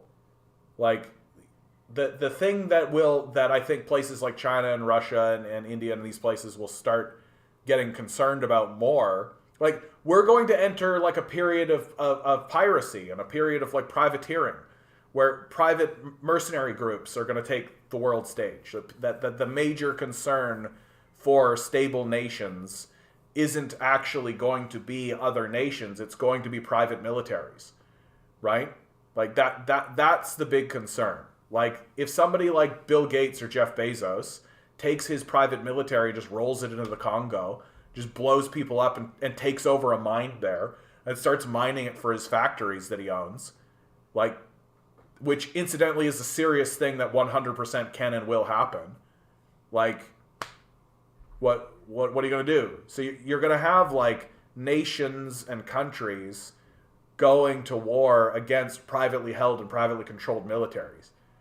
And we're going to have a period of that until those private groups are destroyed or settled somehow, which is going to take a long time.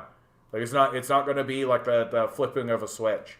Like, Elon Musk isn't just going to stop using a private military, right? Jeff Bezos isn't going to just stop using a private military. And they're not just going to give up, you know? Like, these people are psychos. The Illuminati part of it is controlling media, at least how I understand it. So financial part is corruption of economics, and the OG Illuminati, promoted secrecy and media control. I just don't know that I buy into like Illuminati. You know what I mean? Like, I'm sure that there is like a secret, like this is how big of losers these guys are, that they just like, we're gonna have a secret code. We'll have a super secret code, and we'll go to the secret clubhouse and have our secret meetings, wear our secret hats. Like, these people are losers. Like, they're just cosplayers, right? And then they're like, we control the world because we've got money and we're good. Like, fucking dumbasses. Adam, here we go. Russia or China wouldn't need access to the source material of the brainwashing apps, as they'd be able to do studies on apps they suspect of brainwashing people and publish the results. Well, who's to say they're not currently doing that? Like this would be a very big accusation. Like if China or Russia, like, credibility matters a lot right now. That China's got credibility on the world stage right now. That, like, what does it actually gain by blowing the whistle on this? Like, and back to Transylvanian's point, right? They have already done everything they can to safeguard their own people from said apps, right? They don't let their own people use American influenced apps or CIA influenced apps. So that's already happened. They've already shut it down. There's already the firewall. So what do they have to gain by outing them? I think that makes it not a checkmate. Like, I like your point. It's a good point. But what's the incentive of China or Russia to actually out this? Because I think that it would destabilize their credibility and open them up to criticism and a conversation that they don't need to engage in. Like, so what if the Americans are brainwashing their own citizens? They're not brainwashing ours, and we're just sitting back. You know, CIA uncovers Chinese plot to just sit back and enjoy the collapse of the United States. Like, the Chinese are watching us collapse. Like, why should they step in? Right? There's this great trope of never interfere when your opponent is making a mistake. So America is obviously making a mistake. So why should they interfere? Why should they be the whistleblowers? They've already done everything they can practically do to protect themselves from the negative consequences. What do they have to gain? Back at you, Adam. What do they have to gain? This is fun. This is a good one. Jade. Once the word was out, the idea spread, and I think it was possible. A major part of where we are today. I mean, the congressional hearing. So the congressional hearing, dude, was unbelievably revealing. Like, are you kidding me? The congressional hearing was just like... First of all, you've got the McCarthy shit. Just a straight up like, have you ever been part of the Chinese Communist Party? But also just the overwhelming stupidity.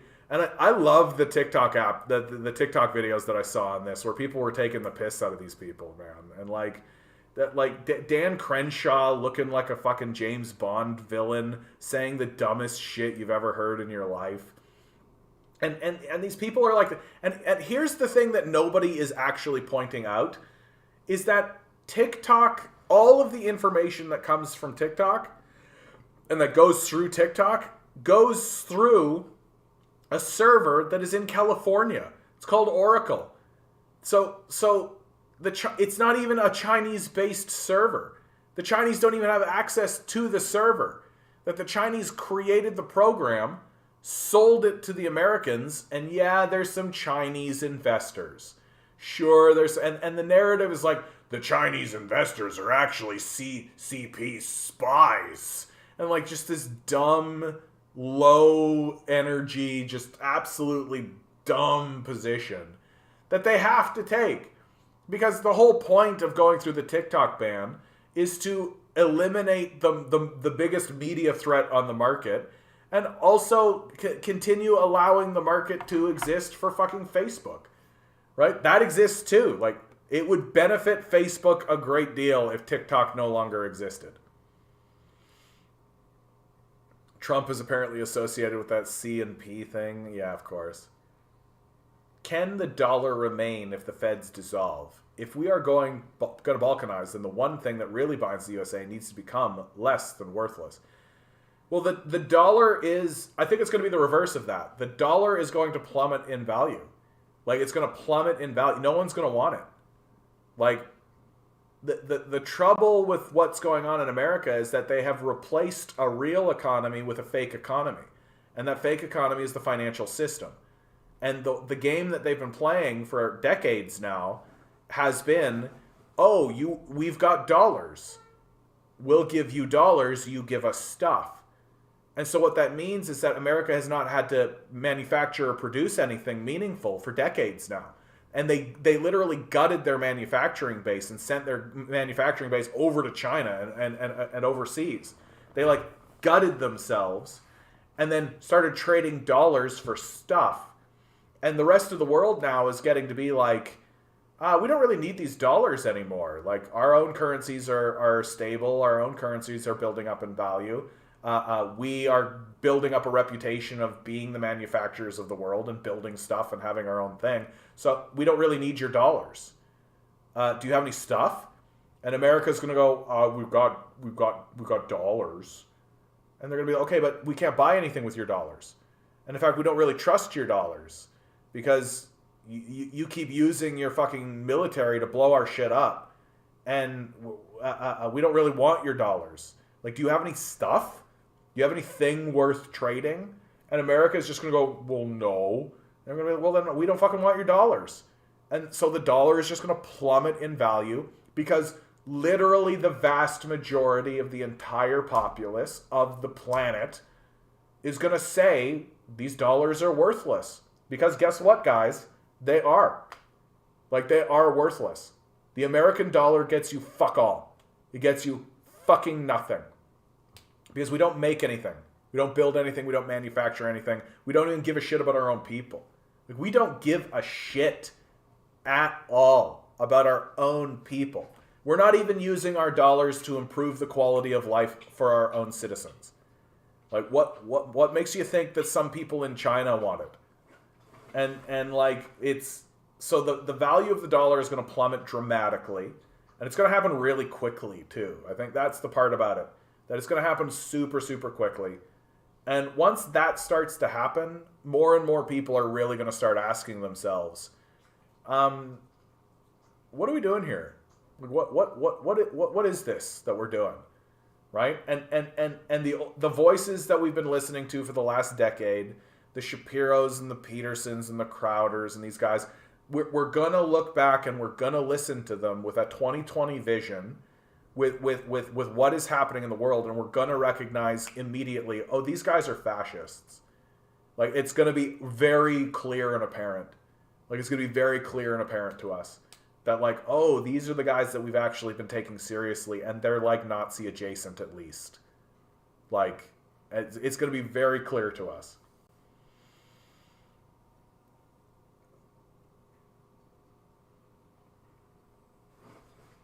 Oh, I jumped down. I hate it when it does that. It drives me crazy. Some places, yeah, and even as some places devolve into barbarism, balkanization will make it easier for other regions to attempt to build a better alternative, to attempt local socialist and anarchist experiments. I think that's true, actually. That definitely certain states will devolve into fascism. I suspect you'll see something that resembles feudalism in many of these states. Like, especially, you think about the southern states, which pre the Civil War were essentially feudal. I think that you'll see a regression. Like, if I'm a billionaire like Elon Musk, I think I'd be very comfortable just sliding myself into a feudal role, that I'm basically a feudal king and I have serfs, right? People do my work for me, that kind of thing. So I won't be too surprised to see sections of America essentially become feudal again. And then you have, but I also do think that you'll have, like, I take a look at Seattle.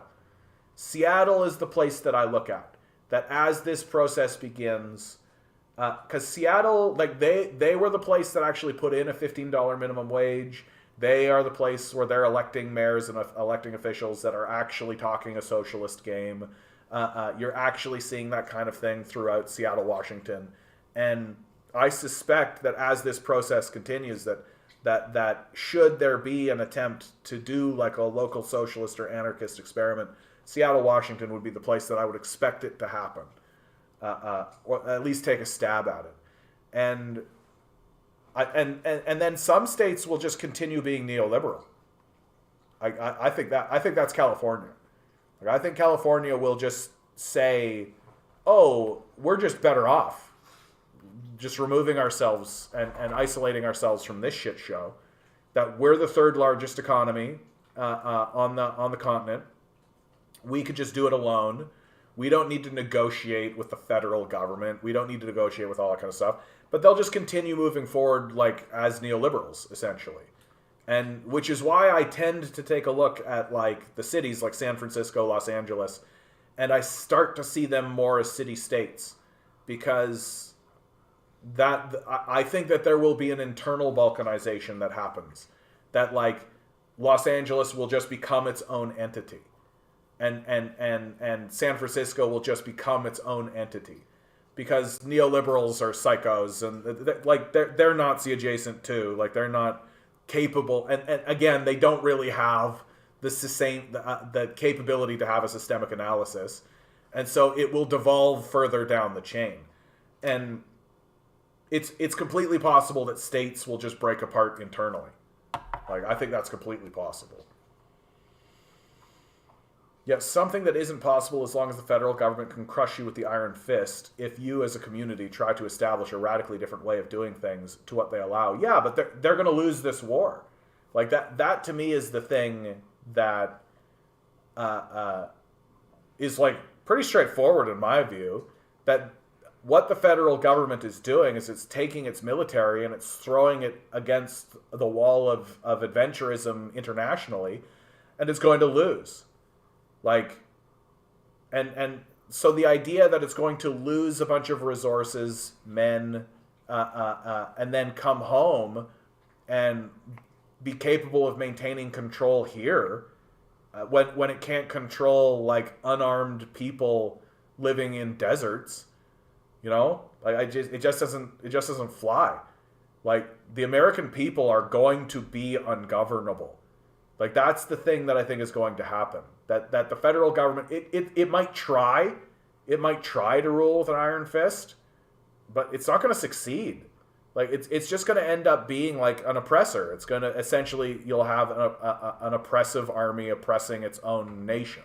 That instead of going to Afghanistan and acting as oppressors, they'll just be in New York acting as oppressors. Jade, I like to give the conspiracy theorists some credit. Poor things, I'm related to some. Try to be kind. No, I think the conspiracy theory is very tempting. I think it's very tempting.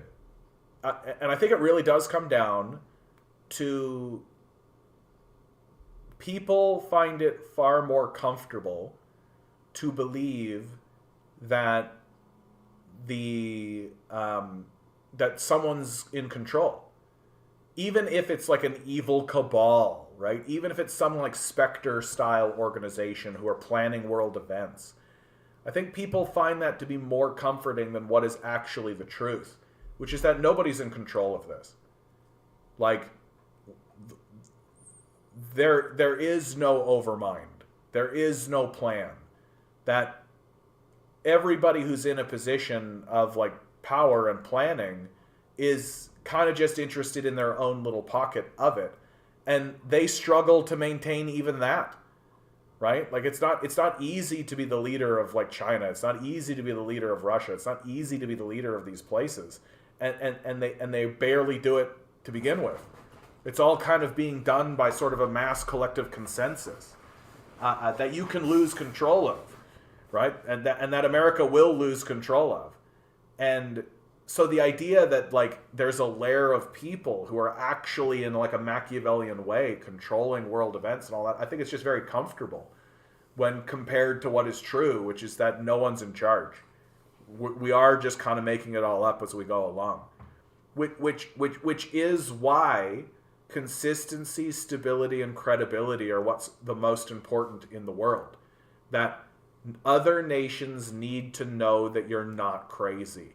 Other nations need to be able to look at you and go, how are these guys acting? Are they acting in a way that's consistent? Are they acting in a way that's stable? When they say things, do they follow through?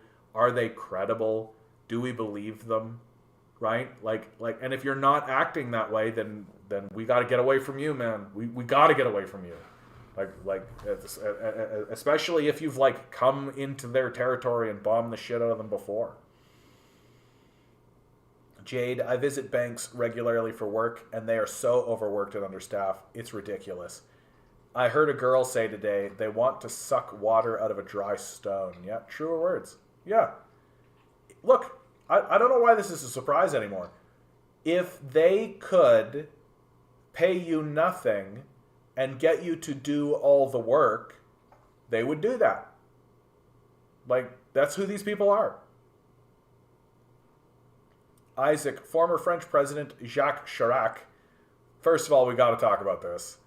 Jacques Chirac, I love it, acknowledged that without Africa, France will slide down into the rank of a third world country. Yeah.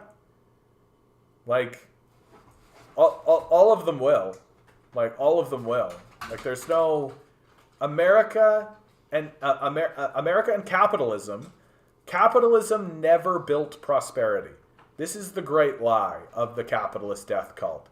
That capitalism created more prosperity for anyone else. No, it didn't. Capitalism stole prosperity. Capitalism went into Africa, South America, North America, Southeast Asia, all across the world, the Middle East, creating slavery and genocide behind it, and extracting wealth from those nations and bringing it home.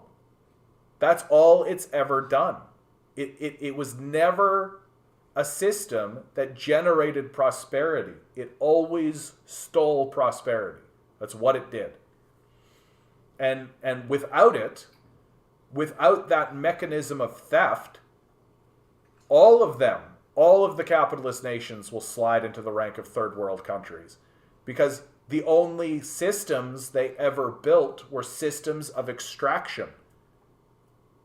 They have no internal systems of building wealth. They have no internal systems of building stability for themselves. They never did. They never did, because that's not what capitalism was doing. Lawnmower Man says, I've heard of BlackRock, but somehow missed Vanguard till now. Thanks. Hey, bud. I understand there's lots going on. And the media never talks about BlackRock or Vanguard. Like, it's just not in the conversation at all. Like, and it's like, if you want to think, like, the fact that it's not front page news, like what Vanguard and BlackRock say and do is not front page news every single day. Like, they're obviously the most important organizations in America. Like, obviously. They own all the stuff. Like, and what they're doing and what their CEOs are saying is not just commonly known and commonly understood. Tells you that the media is a failure. Like, just an abject, outright, complete, total failure. And of course, media apologists will be like, well, there's the financial... It's like, yeah. But you take all those things and you bury them, right? All of the information gets buried. And if you're not in the know, if you don't understand what's going on, then you don't even look for it. Like, the media is not actually putting the pieces together. That's usually how the media operates, right? That one of the central roles of any media organization should be to put the pieces together to create a cohesive narrative that makes sense. This happened, then this happened, then this happened, then this happened, then this happened, then this happened, and here's where we are, right? That's not how the media operates. The media is just giving you the snapshot. It's like, what it does is it sits you down. No, it doesn't even sit you down. What it does is it plays one scene from a movie. And then it doesn't tell you when the next scene in the movie is going to come. And so you have to be on the lookout for when the next scene is going to be, because it's not going to tell you. And then when it puts the next scene to the movie out, it doesn't tell you that this is the continuation from that previous scene. And so it's putting, and there's many narratives going on all at once in the newspapers and in the press and in the media. And so they're constantly putting out like a scene from a movie, a scene from a movie, a scene from a movie, and then asking, and you decide, which is essentially saying you put it together. Instead of saying, no, here's this scene from this movie, here's the next scene, and explicitly telling you, here's the story that you should be following. So they can always claim, well, we're giving you the information, but the information is so disconnected and so all over the place. You're seeing a movie from an Indiana Jones film here. You're seeing a movie from a Star Wars film here. You're seeing a scene from a Star Trek film here. You're seeing a scene from a Star Wars film here. Indiana Jones again. Star Wars again. Indiana Jones again. Star Trek again. And you are the one that's expected to keep track of all of this instead of saying, okay. Here's what happened in Star Trek. Right? Which is why everybody reviles the media, while the media sits there going, why does everybody hate us? We're giving them all the information. Because again, they're too stupid to understand what they're doing. Right? Like, nobody in America has a systemic analysis. That to me was like the biggest like revelation moment. I had the biggest aha moment of my life when I realized, oh, these people don't have a systemic analysis. They don't actually observe their society in a meta way and think about the structures, certainly not seriously or critically, about the structures in the society as they exist and what they're actually doing. That there's nobody whose job it is to do so. Like, that's when you really realize how fucked America is. That there's no one whose job it is, from the media to the political class to the financial class, whose job it is to be like, okay, wait. what's a bank? How does the bank operate? Like, how does that... And to connect pieces together and to create a larger narrative. None of that actually exists. All right. 1 second, guys. I gotta help my dog. Milo. Sorry about that. I gotta leave this. Milo. You okay, buddy? You okay? Oh, goodness.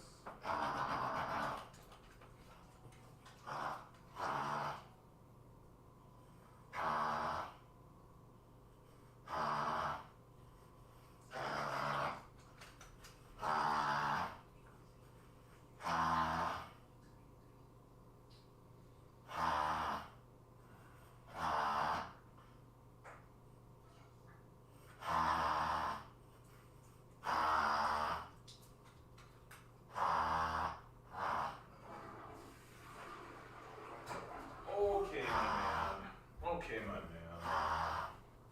Okay. Come here. Yep. Come here, my man. I know.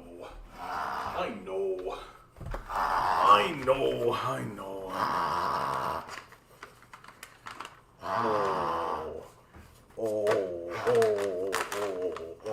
Do you want some treats?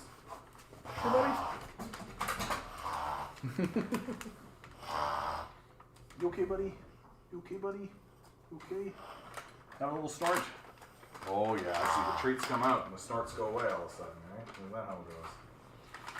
Sorry about this, guys. If I don't take care of my dog, he can really hurt himself with this. He gets caught in like this reverse sneezing thing. Yeah, a nice swallow, buddy. Have a good swallow. Eat those treats. He's a good boy. Yeah, sorry about that, guys. Good opportunity to just say like, share, subscribe, hit the bells, hit the whistles, hit all the stuff, do all the things. If you've got $1 jangling around in that pocket, if you want me to start doing this full time, if you would like to see more of this content, if you would like to see more of me, if you would like to see me get more politically active, if you would like me to do this full time, please consider donating. Even $1 would help. Thanks, guys.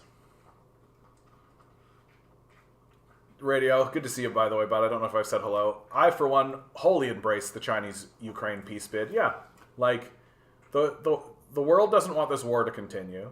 Like, it's senseless. It's just senseless. Like, it's so fucking stupid. Anyway, Transylvanian, that's something that I don't know if I agree with you on, John. I think there's an argument to be made that vouchers are preferable to handing out money as some kind of UBI. Oh, okay. If you just give people money, you're throwing them at the mercy of the market. They are vulnerable to the whims of price fluctuations, inflation. It's a privatization of social... Oh, you're talking more about rationing, right? You're talking more about rationing, which I actually tend to agree with for exactly the reasons that you're giving here. And I'm going to read this because it's good. Yeah, if you just give people money, you're throwing them at the mercy of the market. They are vulnerable to the whims of price fluctuations, inflation. It's a privatization of social safety nets. Whereas if you give people a guarantee that they'll be able to get X amount of food, housing guarantees, regardless of rent increases, that provides people in need with much more security.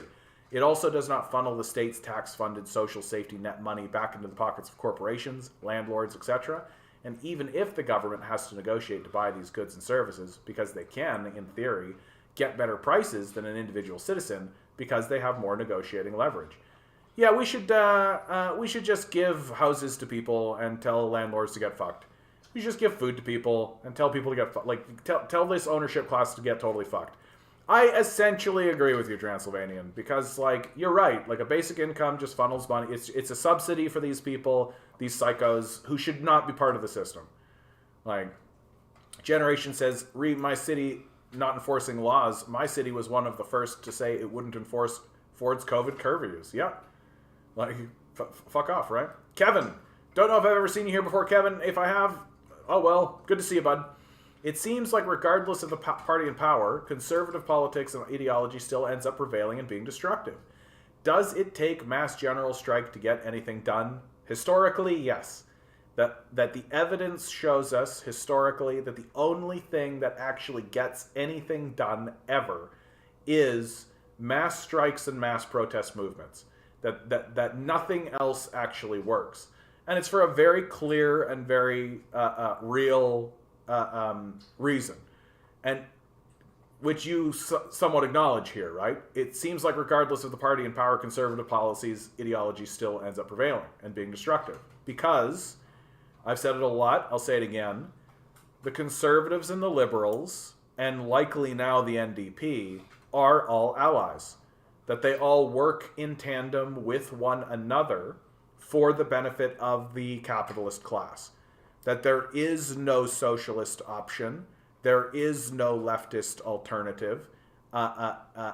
It's possible that for a glimmering moment with Tommy Douglas, that did exist, which was a serious and credible enough threat that they gave us that they conceded and put through a healthcare option, or a universal healthcare system, instead of allowing the NDP to take power and do it themselves, and then possibly also do other things that the capitalists didn't want.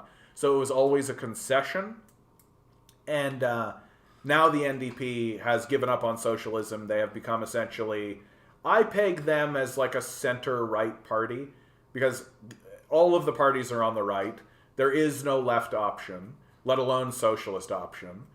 And the game that they play is vote in Liberal or NDP, and it'll click the ratchet forward one click, and then the conservatives will eventually get back in after the leftists, the Liberals and the NDP, show themselves to be, basically losers, and then it'll go click, click, and then click, and then click, click, and then click, and then click, click, and then click. And you see which way we're going, right? Like click, click, click, click, click, click. That for every step the Liberals or NDP take forward, the conservatives regress us 2 steps back. And what happens while that process is happening, and this is electoral politics, what happens is that every so often you get a big enough protest movement, you get a big enough strike, you get a big enough thing, and then that goes click, click. Maybe if you're lucky, click. So you'll get 3 clicks forward, right? But then electoral politics happens. Click, click, click, click, click, click, click, click, click, click, click, click. Mass protest, big strike. Click, click, click, click, click, click, click, click, click. Mass protest, big strike. And my thing is to say, get rid of this. Do a fucking revolution. Get rid of this. Like, literally be done with this. Allow the people who are actually going click, click, click, click, click, to actually run the show, which is not capitalists, right? Be done with the death cult. Be done with the worship of the death cult. Acknowledge what lobbying is, which is corruption.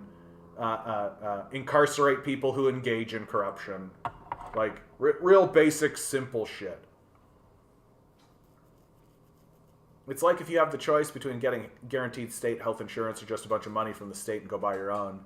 Yeah, obviously the former. Oh, Adam wants to come back on it. Let's go. This is a very enjoyable conversation. I love trying to pick my... Get away from there, dude. That's literally my internet. My dog is like playing with a ball like on my internet. Go get it, bud. Restricting people with a great firewall, as opposed to exposing the brainwashing apps, is treating people like children, as opposed to fighting the good fight for the betterment of humankind and the world. Yeah, so, like, that doesn't mean anything to me. I don't think China would look at that and be like, oh, you're right. We've got to do right by the world and humankind and all kinds of... Like, they're worried about getting bombed by Americans. They're worried about getting cooed by Americans. Like, nice idea, but I think there's a much more serious thing going on in China, that they are looking for their own security and their own stability. And that they would argue, likely, that them not being blown up and taken over and cooed and balkanized by Americans is also a good fight for the betterment of humankind and the world. Private militaries, private nukes, yeah. Kevin, the fact that people are paycheck to paycheck and have to work to feed their families prevents a general strike. Yeah, does it take mass revolutionary education of the people to make progress? I mean, yes, I mean, that's part of what I'm doing. That's part of what I'm hoping to achieve here, of course.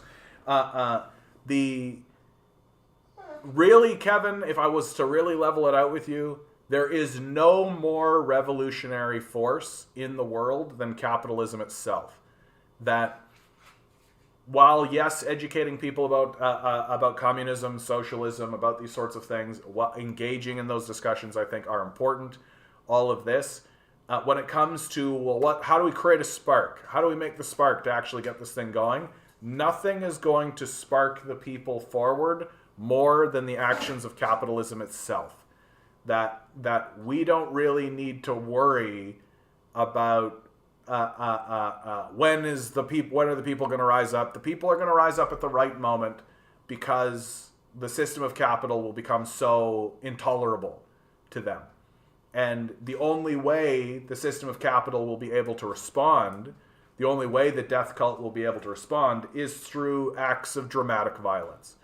That if you take a look at how empires fall and how they go, when you have mass protest movements during these dying empires, the dying empires don't respond politely.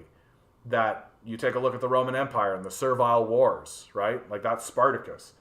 That those people didn't need like a big revolutionary spark. The empire itself was doing it. And that to me is what's important to remember. That if you're feeling isolated, you feel like there's no gains being made, but you're still moving forward, still educated, still trying to organize people, still trying to get people together and to come to consensus. Well, always remember that you are going to always have recruits. That the system of capital itself will create recruits for you. You will always find sympathetic people, more sympathetic people, because the people who are still supporting capitalism are dying. The people who are still supporting capitalism are dying. And the new generation doesn't look favorably upon capitalism. Isaac says, the world can perceive that their future prosperity lies by joining China, Russia, and India. Yeah, simply because of stability. Just straight up stability. Like, China isn't just overtly invading people. It's not going into regions and blowing them up and being ridiculous. Like, what America is doing is ridiculous. Like, really.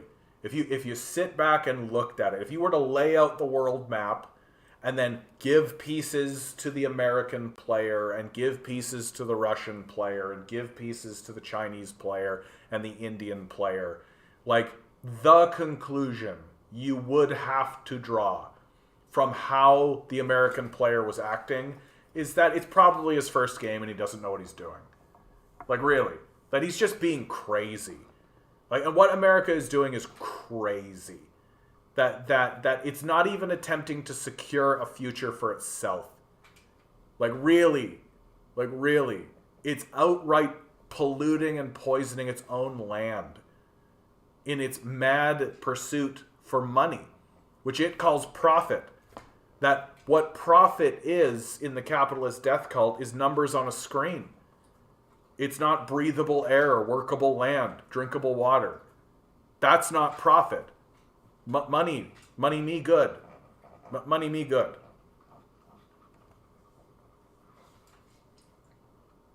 Transylvanian, of course, all what I just said is essentially a social democratic argument, which assumes that you have a government that is legitimately interested in bettering the conditions for its people. Yeah, we don't have that. As Marxists, we understand that the state is inherently a class instrument, and the bourgeois state fundamentally has a diametrically opposed interest to yours. Absolutely, dude. Absolutely, dude. Adam, reputation is not an issue, as the West has been for years accusing China of spying through apps. China wouldn't need to accuse the CIA. But again, I think you're running into the same thing. Like, what does China have to benefit from even engaging in the conversation? Like, your whole thesis relies on the idea that China is going to be a whistleblower. That China knows that the CIA... I love this conversation, dude. That China knows that the CIA is brainwashing American citizens through the apps. Well, what incentive does it have to out this? Why would it? What would be the benefit? for them. Sun Tzu quote. Mexico may join BRICS. Yeah, dude. That'll be a real blow, honestly. Like, that'll be a... Like, if you're an American citizen and you find out that Mexico is joining the BRICS organization, like, that better make you sit up, dude. Like, that better make you sit up and smell the coffee, man. Like, and it could happen. Like, they're putting tariffs on fucking Mexico. Like, it's America is doing everything it can to alienate even people on their own fucking border. Like, for God's sakes, they built a wall. They built a fucking wall. And and we'll make Mexico pay for the wall. Like, what the fuck? Lawnmower Man. I think Adam Smith predicted this, but assumed we wouldn't be so stupid. Home bias. Yeah, that was always... Well, and consistently you'll find that educated people and people of means and communist and socialist leaders oftentimes really underestimate their adversaries, really underestimate them in this regard. That Adam Smith, and what we're talking about here is Adam Smith had he predicted that manufacturing would be shipped overseas. He made that prediction, that it would be beneficial for the capitalists to ship their manufacturing to another country for cheaper labor. He sort of assumed, or not assumed, but he hoped, I think would be the better word, he hoped that the capitalists would have a home bias, that they would be interested in the prosperity of their own country, instead of simply accumulating personal wealth for themselves, that they would want to live in a stable country and ensure that their own country was stable, and that would prevent them from shipping manufacturing overseas. And what that really underestimates the psychotic nature and the idiotic nature of the adherents of the capitalist death cult. And again you see this happen, where like Marx and Lenin and Trotsky and Stalin and Mao, like, they assume that capitalists are going to act with some degree of decency. Like, the one I think about is the kulaks. That when Stalin moved against the kulaks, because they were slave owners and landlords, and he was trying to get rid of a slave system and a landlording system in his society, he simply didn't anticipate that they would be so psychotic as to burn their own fields of grain and slaughter their own cattle. Like, he didn't move to protect any of that because he assumed that they wouldn't allow that to occur. Because he is, again, I think it's this home bias. He assumed that they would at least care about the security of the nation and the food supply of the nation. So he didn't really respect. He didn't really respect how psychotic these people actually were, and so you see that over and over again. That this underestimation, and I think it's a big mistake. Right? I think it's like we've seen enough now. Like, we keep saying that we should learn something from communism. We should learn something. Well, here's what we should learn. We should learn that capitalists and fascists are psychopaths, that there is no bottom to what they are going to do. They will cut off their own nose to spite their face. They will chop off their hand if it means they get to chop off one of your fingers. That these people are denizens of chaos. They worship war and death. They are psychopaths. And to treat them as anything else at this stage in the game is to delve into a kind of positivity cult and to delude yourself completely. Oh, sorry, buddy. I still got a half hour. Half hour, dude. I took you down. You'll go down about a half hour. Adam says they should be the... Okay, time out, dude. What you think they should or should not do is not relevant. Right? What is the benefit to China? What do they get? So they should be the whistleblowers to save humanity from climate change, nuclear war, resource... But this do? Why would outing the CIA for this program achieve that? Like, why would that achieve that? And again, how does it actually benefit them? Like, your whole thesis is that China knows and should out them. Why? Loaf, good to see you, bud. Watson, good to see you, bud. I hate it when it jumps down like that. I lose my trap. And I love that Transylvania's jumping in on this conspiracy theory talk. It's great. But China has repeatedly pointed out how Western social media effectively does the bidding of the intelligence agencies. It's why China banned Facebook, because they refused to stop platforming literal terrorists using the platform to recruit, plan, and organize terrorist attacks in China's Xinjiang and elsewhere. So then why are they not... Adam says, so then why are they not exposing the brainwashing apps if they exist? Transylvania says, Russia has also banned certain apps which were proven to act as tools of the U.S. State Department and the CIA for propaganda, destabilization, and color revolutions. So the issue is more that we here in the West never hear about this because our media hides it or spins it as authoritarian crackdowns or paranoid Russian CCP propaganda. And again, I gotta say, like, to what benefit? Like they're already banning these apps for very serious reasons in the first place. The thing about the brainwashing conspiracy, and again, to restate what the brainwashing conspiracy theory is that the CIA is actively using apps on our phones and computers in order to hypnotize and brainwash us. Right? That's the conspiracy theory, which is a conspiracy theory. I don't have a document, but if the document occurred, I would be like, here it is. We did it, right? I would absolutely, I would never doubt it. If the CIA, if it came out, we did a church commission, it came out, I'd be like, yep, did it. I wouldn't be like, whoa, can you believe it? I would 100% be like, called it.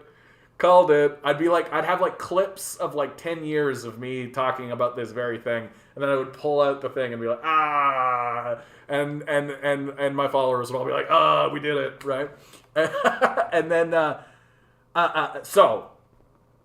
but right now it's just a conspiracy theory, right? And if China knows about it because they like reversed engineered it, and if Russia knows about it because they reversed engineered about it, well, why, like, how does it benefit them to try to convince the rest of the world that this is happening? Like, that is the question. That's the bottom of the question, right? Why get into it? And like, can you, like, because like they're trying to build credibility on the world stage. And that kind of story of like, we have found out that the CIA is involved in brainwashing apps, and like, so can you imagine, like, America goes to India and is like, okay, listen to this line of bullshit that they're peddling, eh? What a crazy story, right? And like, it is a crazy story. It would be a crazy story, right? So why do it? Why even open the door to it? It's not that important to China. It's not that important to Russia. They're already banning these apps. So why bother? Like, why bother? Isaac says Yugoslavia was destroyed by Bill Clinton because it was a successful communist country, too close to the West. Yeah. Watson, conspiracy theory seems to work to those who have little to no class consciousness. Interesting theory. Interesting idea. That I actually too tend to agree with you, because conspiracy theories, like, part of the thing about conspiracy theories for the most part is that they are a person who's trying to seek and make sense of the world, but they're not really rooted in the material reality of the world. Sorry guys, 1 second. Milo, what are you whining about, buddy? Did you just need some water? Did you just need some water, buddy?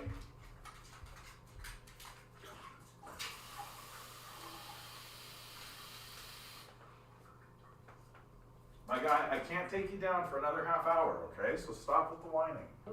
There's some water for you. You're not getting any more food. You've already eaten. Like, I know for myself, when I was young, I delved into conspiracy theory pretty easily, right? Like I was big into conspiracy stuff, and I kind of got off of it because, but I got off of it not because of class consciousness. I got off of it because it became more and more clear to me that like most conspiracy theories fall apart when you ask who benefits, right? Like who benefits from this? Like who benefits from this idea? Like what like trying to really think about like flat eartherism is the easiest one. Like who actually benefits from that idea? Like so the earth is flat and we're all being lied to in a big giant conspiracy theory. Why? Like what possible rationale could you have? And so I moved away from conspiracy theories not because I built a class consciousness. That came later. I got away from conspiracy theories just because of that, more or less. Just like who cares? Like Bigfoot. Like who would benefit from this? Like Bigfoot's not really a conspiracy theory though. Like there's no like cover up of Bigfoot. Like the moon landing, like who actually would benefit from this? From this like faking the moon landing, when we've got like very clear evidence that they were definitely there, you know. So like, what I find that most conspiracy theories just fall apart with who benefits. That's why I like this conspiracy theory a lot, because we know who benefits and we have a very clear idea as to who could do it, and a lot of circumstantial evidence to show that they would be willing to do this, right? That like we've seen people get hypnotized through screens. We know that the technology is possible. The CIA has a long history of delving into mind control and hypnosis technologies, which we know through the Church Commission. And so it's like it's all right there. Like it's why wouldn't there be a CIA program to hypnotize people through apps on the phone? Like why wouldn't that? I would think that that's exactly what the CIA would be all about. That they would 100% just be like, all right, everybody's got these phones. Let's get the app. Let's go. We're working with Zuckerberg. Let's make it happen. Come on. Let's go. I would think that they would be all about that because it's right in their wheelhouse. That's why I really like this conspiracy theory and why I think it's tight. And when it comes out that that's what they were doing the whole time, I'm going to be like, and you guys are going to be like, whoa.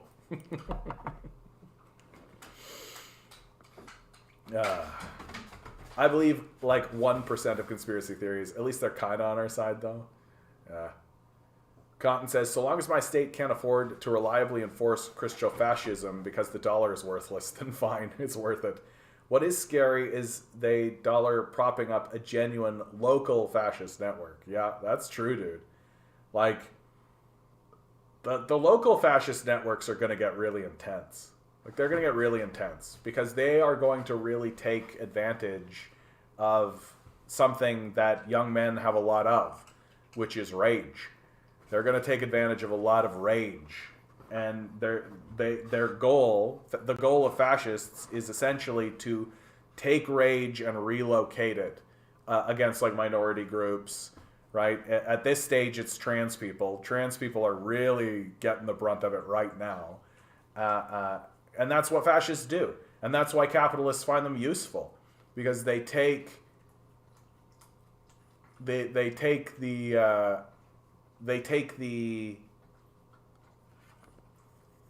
Sorry, somebody just sent me a text. They take the anger, the legitimate anger against the capitalist class, and they redirect it towards something else. And that's why capitalists find them to be useful. And like you're seeing like local fight clubs start up. And that really connects into other systems that already exist. Like MMA clubs and UFC clubs and things like this. Well, you're going to have like little Nazi clubs. And so young men are going to be able to get some of that rage out and get some of that anger out and really have something that they feel is benefiting them and fueling them. And then they're going to go beat up some gay people and some trans people. It's how they roll. Watson says, most conspiracy theorists seem to side with the far right. They usually end up in a certain ethnic group pulling the strings of global society from behind the scenes. Yeah, I hear you, Watson. I definitely hear you. There is definitely that as a part of it. Well, and it makes sense that conspiracy theorists would exist most readily on the far right because that's where the Christians live. The Christians live on the right, even though Christ lives on the left, which is why they despise their Christ. But if you can believe that Jesus Christ is coming back at any moment and that he likes you when you obviously despise him, then you can believe anything. Like that's definitely part of it. And I can say that from experience. I was a fundamentalist Christian myself for a long time. I believed Jesus Christ was coming back, right? And when I was in this position where I believed that Jesus Christ was coming back, if you can believe that, then you can believe anything. And anything's in your grasp, and anything can make sense. So if you think wizards are real, then sure they faked the moon landing. Like, sure. It all makes sense. Jade says, totally agree. Can only see the people with guns deciding to control areas and lots of death and suffering as capitalism dies. Yeah. I hold for bike profit 20% rise in price per year. I hold dirt bikes for profit. Okay. Awesome, dude. Loaf, good to see you. I think I already said good to see you, but now I'm catching up with the comments. We don't see France on the news or with the bills passed, etc. Yeah, without TikTok, we wouldn't have had any substantial news. It makes me sick. Listen, yeah, dude, are you kidding me, Jade? Like, they literally have been pitching, like, balloons, UFOs. Like, this is what the news became. Remember? There was a period of time there where we were literally all supposed to give a shit about the Chinese spy balloon. Everybody take a look at the sky and pay attention to the spy balloon. And oh my God, we're getting reports about UFO activity, everybody. Like, this is what we're doing. Yeah, it makes me sick listening to news people knowing that they're lying. What empty lives. Absolutely. Just the most empty of people. Like, there's nothing going on in their souls. They're just dead inside. You'd have to be. To literally look into the camera and with a straight face. Like, how can you possibly with a straight face report on that fucking balloon story? Like, are you fucking kidding me? You've got to be so, at least dense. You've got to just be dead in terms of your brain. That literally the energy you have goes through your body and comes out your mouth, and everything from here up is gone. Nothing. Just to actually stand in front of a camera and seriously be like, today, people, we've got to talk very seriously about the Chinese spy balloon. Loaf says, see, this is why Marx was so compelling to me when I first read his work. It was the first time I'd been exposed to a systemic analysis. Yeah. I mean, to me, I think the reason why I was taken with Marx when I first encountered him was simply because he was just laying it out how it was. Like, all my life I would say things like, hey, here's a solution to the problem, and people would call me a communist, right? But I never really took it seriously, and I always was just kind of like, okay, I guess. And I'd have to kind of let go of positions because I didn't really know anything about communism. I didn't want to be called a communist in this society, right? I was just like, look, I'm just trying to find solutions. And there are so many obvious solutions that we're not doing because it's communism, and communism fails every promise to God, even though it's fucking false as shit. And and you just read Marx and you're like, oh yeah, this is how it is. Like, this is straight up. And then you keep reading and you actually start, like, learning something. Like, when I first read the Communist Manifesto, I didn't learn anything. I was just like, oh, he just, like, nailed it. He was just like, that's what it is. Like, there's this class and there's this class and they're antagonists with one another. It's like, yeah, absolutely that's true. And I had just never seen somebody like lay it out like that. And and then the more you read and the more you learn, the more you're like, oh yeah, like fictitious capital is a good one and timely for what's going on in the world today with crypto, and Marx is full of that kind of stuff. Yeah. It's like when you cut clips completely out of context and edit them together and say the exact opposite of what the full thing was trying to convey. Yeah, also sometimes they just lie and make shit up. Yeah. There's no credibility there anymore.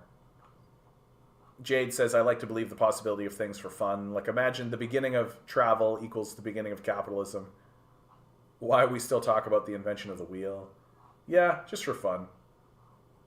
Loaf says, I grew up deeply religious, and there was always this weird split in my worldview where my religious beliefs were over here, my scientific beliefs were over there, my political beliefs were there, etc. Yeah, I think people are primarily a series of contradictory... Like, people are a series of contradictions.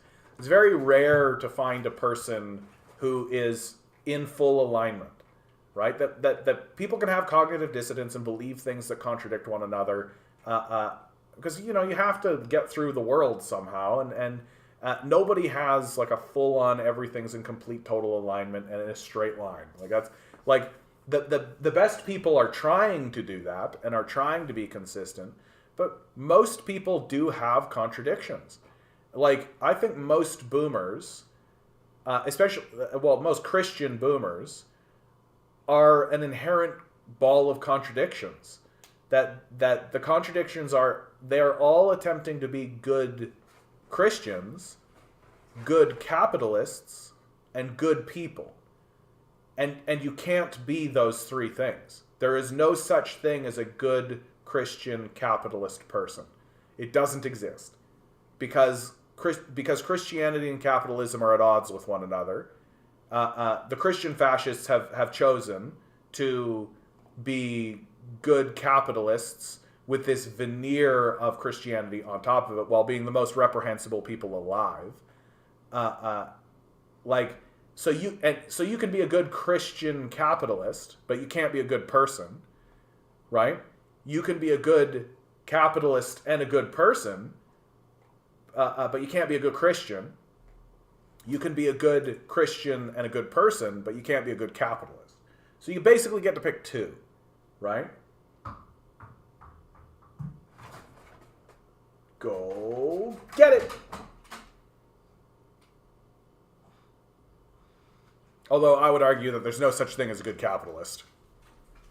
But people are trying, right? People are trying to be good people while being good capitalists, and so there's a contradiction of views there. And my position steadily has become that reality itself is what fetters out what is real or false.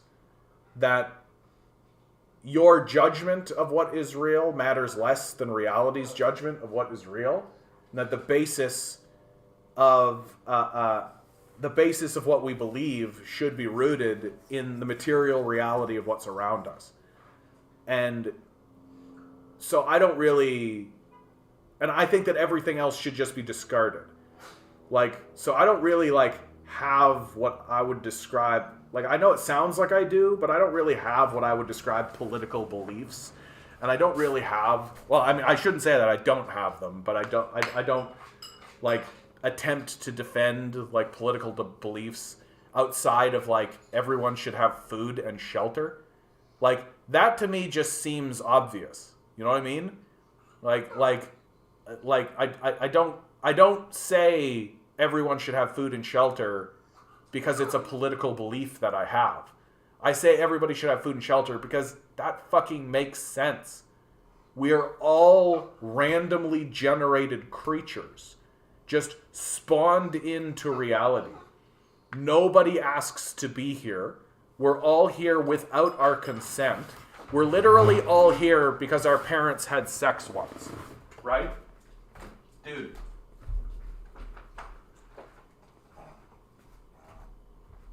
No, you ate. So you ate, so you get to be here now. Like, we're all randomly generated creatures, aren't we, Milo? We're all randomly generated creatures. Nobody asked to be here. Nobody knows what's going on.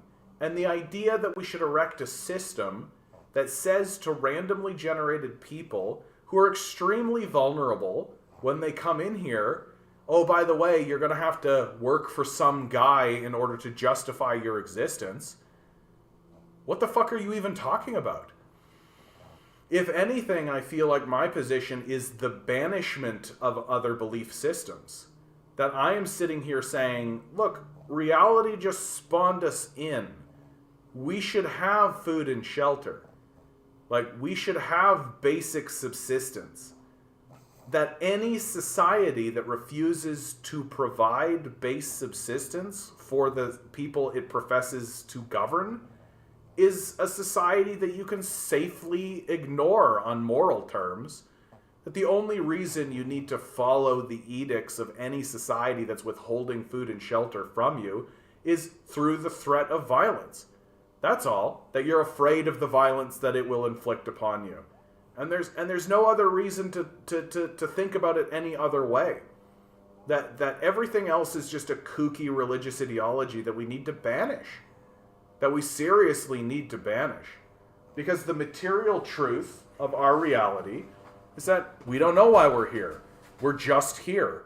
And wouldn't it just be better if when everybody got here, there was food and shelter, and everything was just safely set up and everything was fine? Kevin says, I watch almost every day. I don't chat much. We agree on a lot. Well, I'm glad for you, Kevin. I'm glad you're here. But your perspective is interesting and more detailed, so it's good listen. Fantastic. I agree that the biggest spark is capitalism. Yeah, it creates the conditions for its own demise, for sure. I feel like I'm so far behind on the chat. Speaking of the ratchet effect, it's like Bruce Springsteen lyrics, 1 step up, 2 steps back. Yeah. Management does not exist after the revolution. All management splits labor between beneficiaries of labor and others. Capitalism will create the conditions of its own demise. The challenge is to arm the working population with the proper perspective to rise up and create a better society. Absolutely. You can only achieve mass revolutionary education in a socialist society. Under capitalism, most people will not achieve the level of education of a professional revolutionary vanguard. Well, I mean, we're living in a society that's declining in IQ, right? Like, our worship of stupidity is backfiring really badly on us. Yeah, people are too busy just surviving. You need to have leadership and organizations that can provide direction and focus the spontaneous revolutionary energies of the masses. Yeah, that's true. Well, Adam wants to get into the conspiracy again. You are dismissing the threat of climate change, which is mostly due to potentially app-inducing brainwashed U.S. citizens, because it's more important for China to protect its own people and to be around after the fall of the U.S. It'll be too late by then, and the climate chaos will lead to 1.2 billion climate refugees and nowhere to go. I feel like that's something of an abstraction, though. Like, that's something of an abstraction. I think China is more concerned about the military threat from America. Like, that yes, I think you're right. Like, I'm not fighting you on that point. I'm just saying that you're creating a point, but there's one point that's before that point as far as China is concerned, which is the military threat that America represents. And again, outing the CIA for this brainwashing program doesn't actually deal with that, and in fact might weaken their position in that regard. That it would be better for them to just be like, okay, we've protected ourselves, we're building our military, we're doing this, let's gain allies and gain their trust as a credible ally, and not spread this around to be thought of as somebody spreading around lies. That's my concern, right? That would be my concern. That even if I did have the smoking gun, and I'm China, and I'm like, yeah, we got it, we did it. They're brainwashing their citizens, we've got it. We'll start spreading that around. Wait until Donald Trump says, did you hear what the Chinese are saying about us? Can you believe what they're saying? What they're saying that we're brainwashing our own citizen? More fake news from Xi Jinping, right? Like, why set them up like that? Just don't. Again, it comes back around to the single question. What does China have to gain? Transylvanian, what is achievable is agitation and mass radicalization, which becomes easier as the society and military conditions approach a real revolutionary situation. Yeah, they're trying to tariff Mexico. Yet Republicans are saying we should attack Mexico. Yeah, it's crazy. Command Genius, good to see you, bud. Oh, Command Genius says, I still believe Jesus is coming back in Palestine. This is why we must get Israel out so Isaac can come back. I'll respectfully disagree with you, Command Genius. Jesus is not coming back. Like, I really actually do hate to break it to you. Like, Jesus is not coming back. It's not going to happen.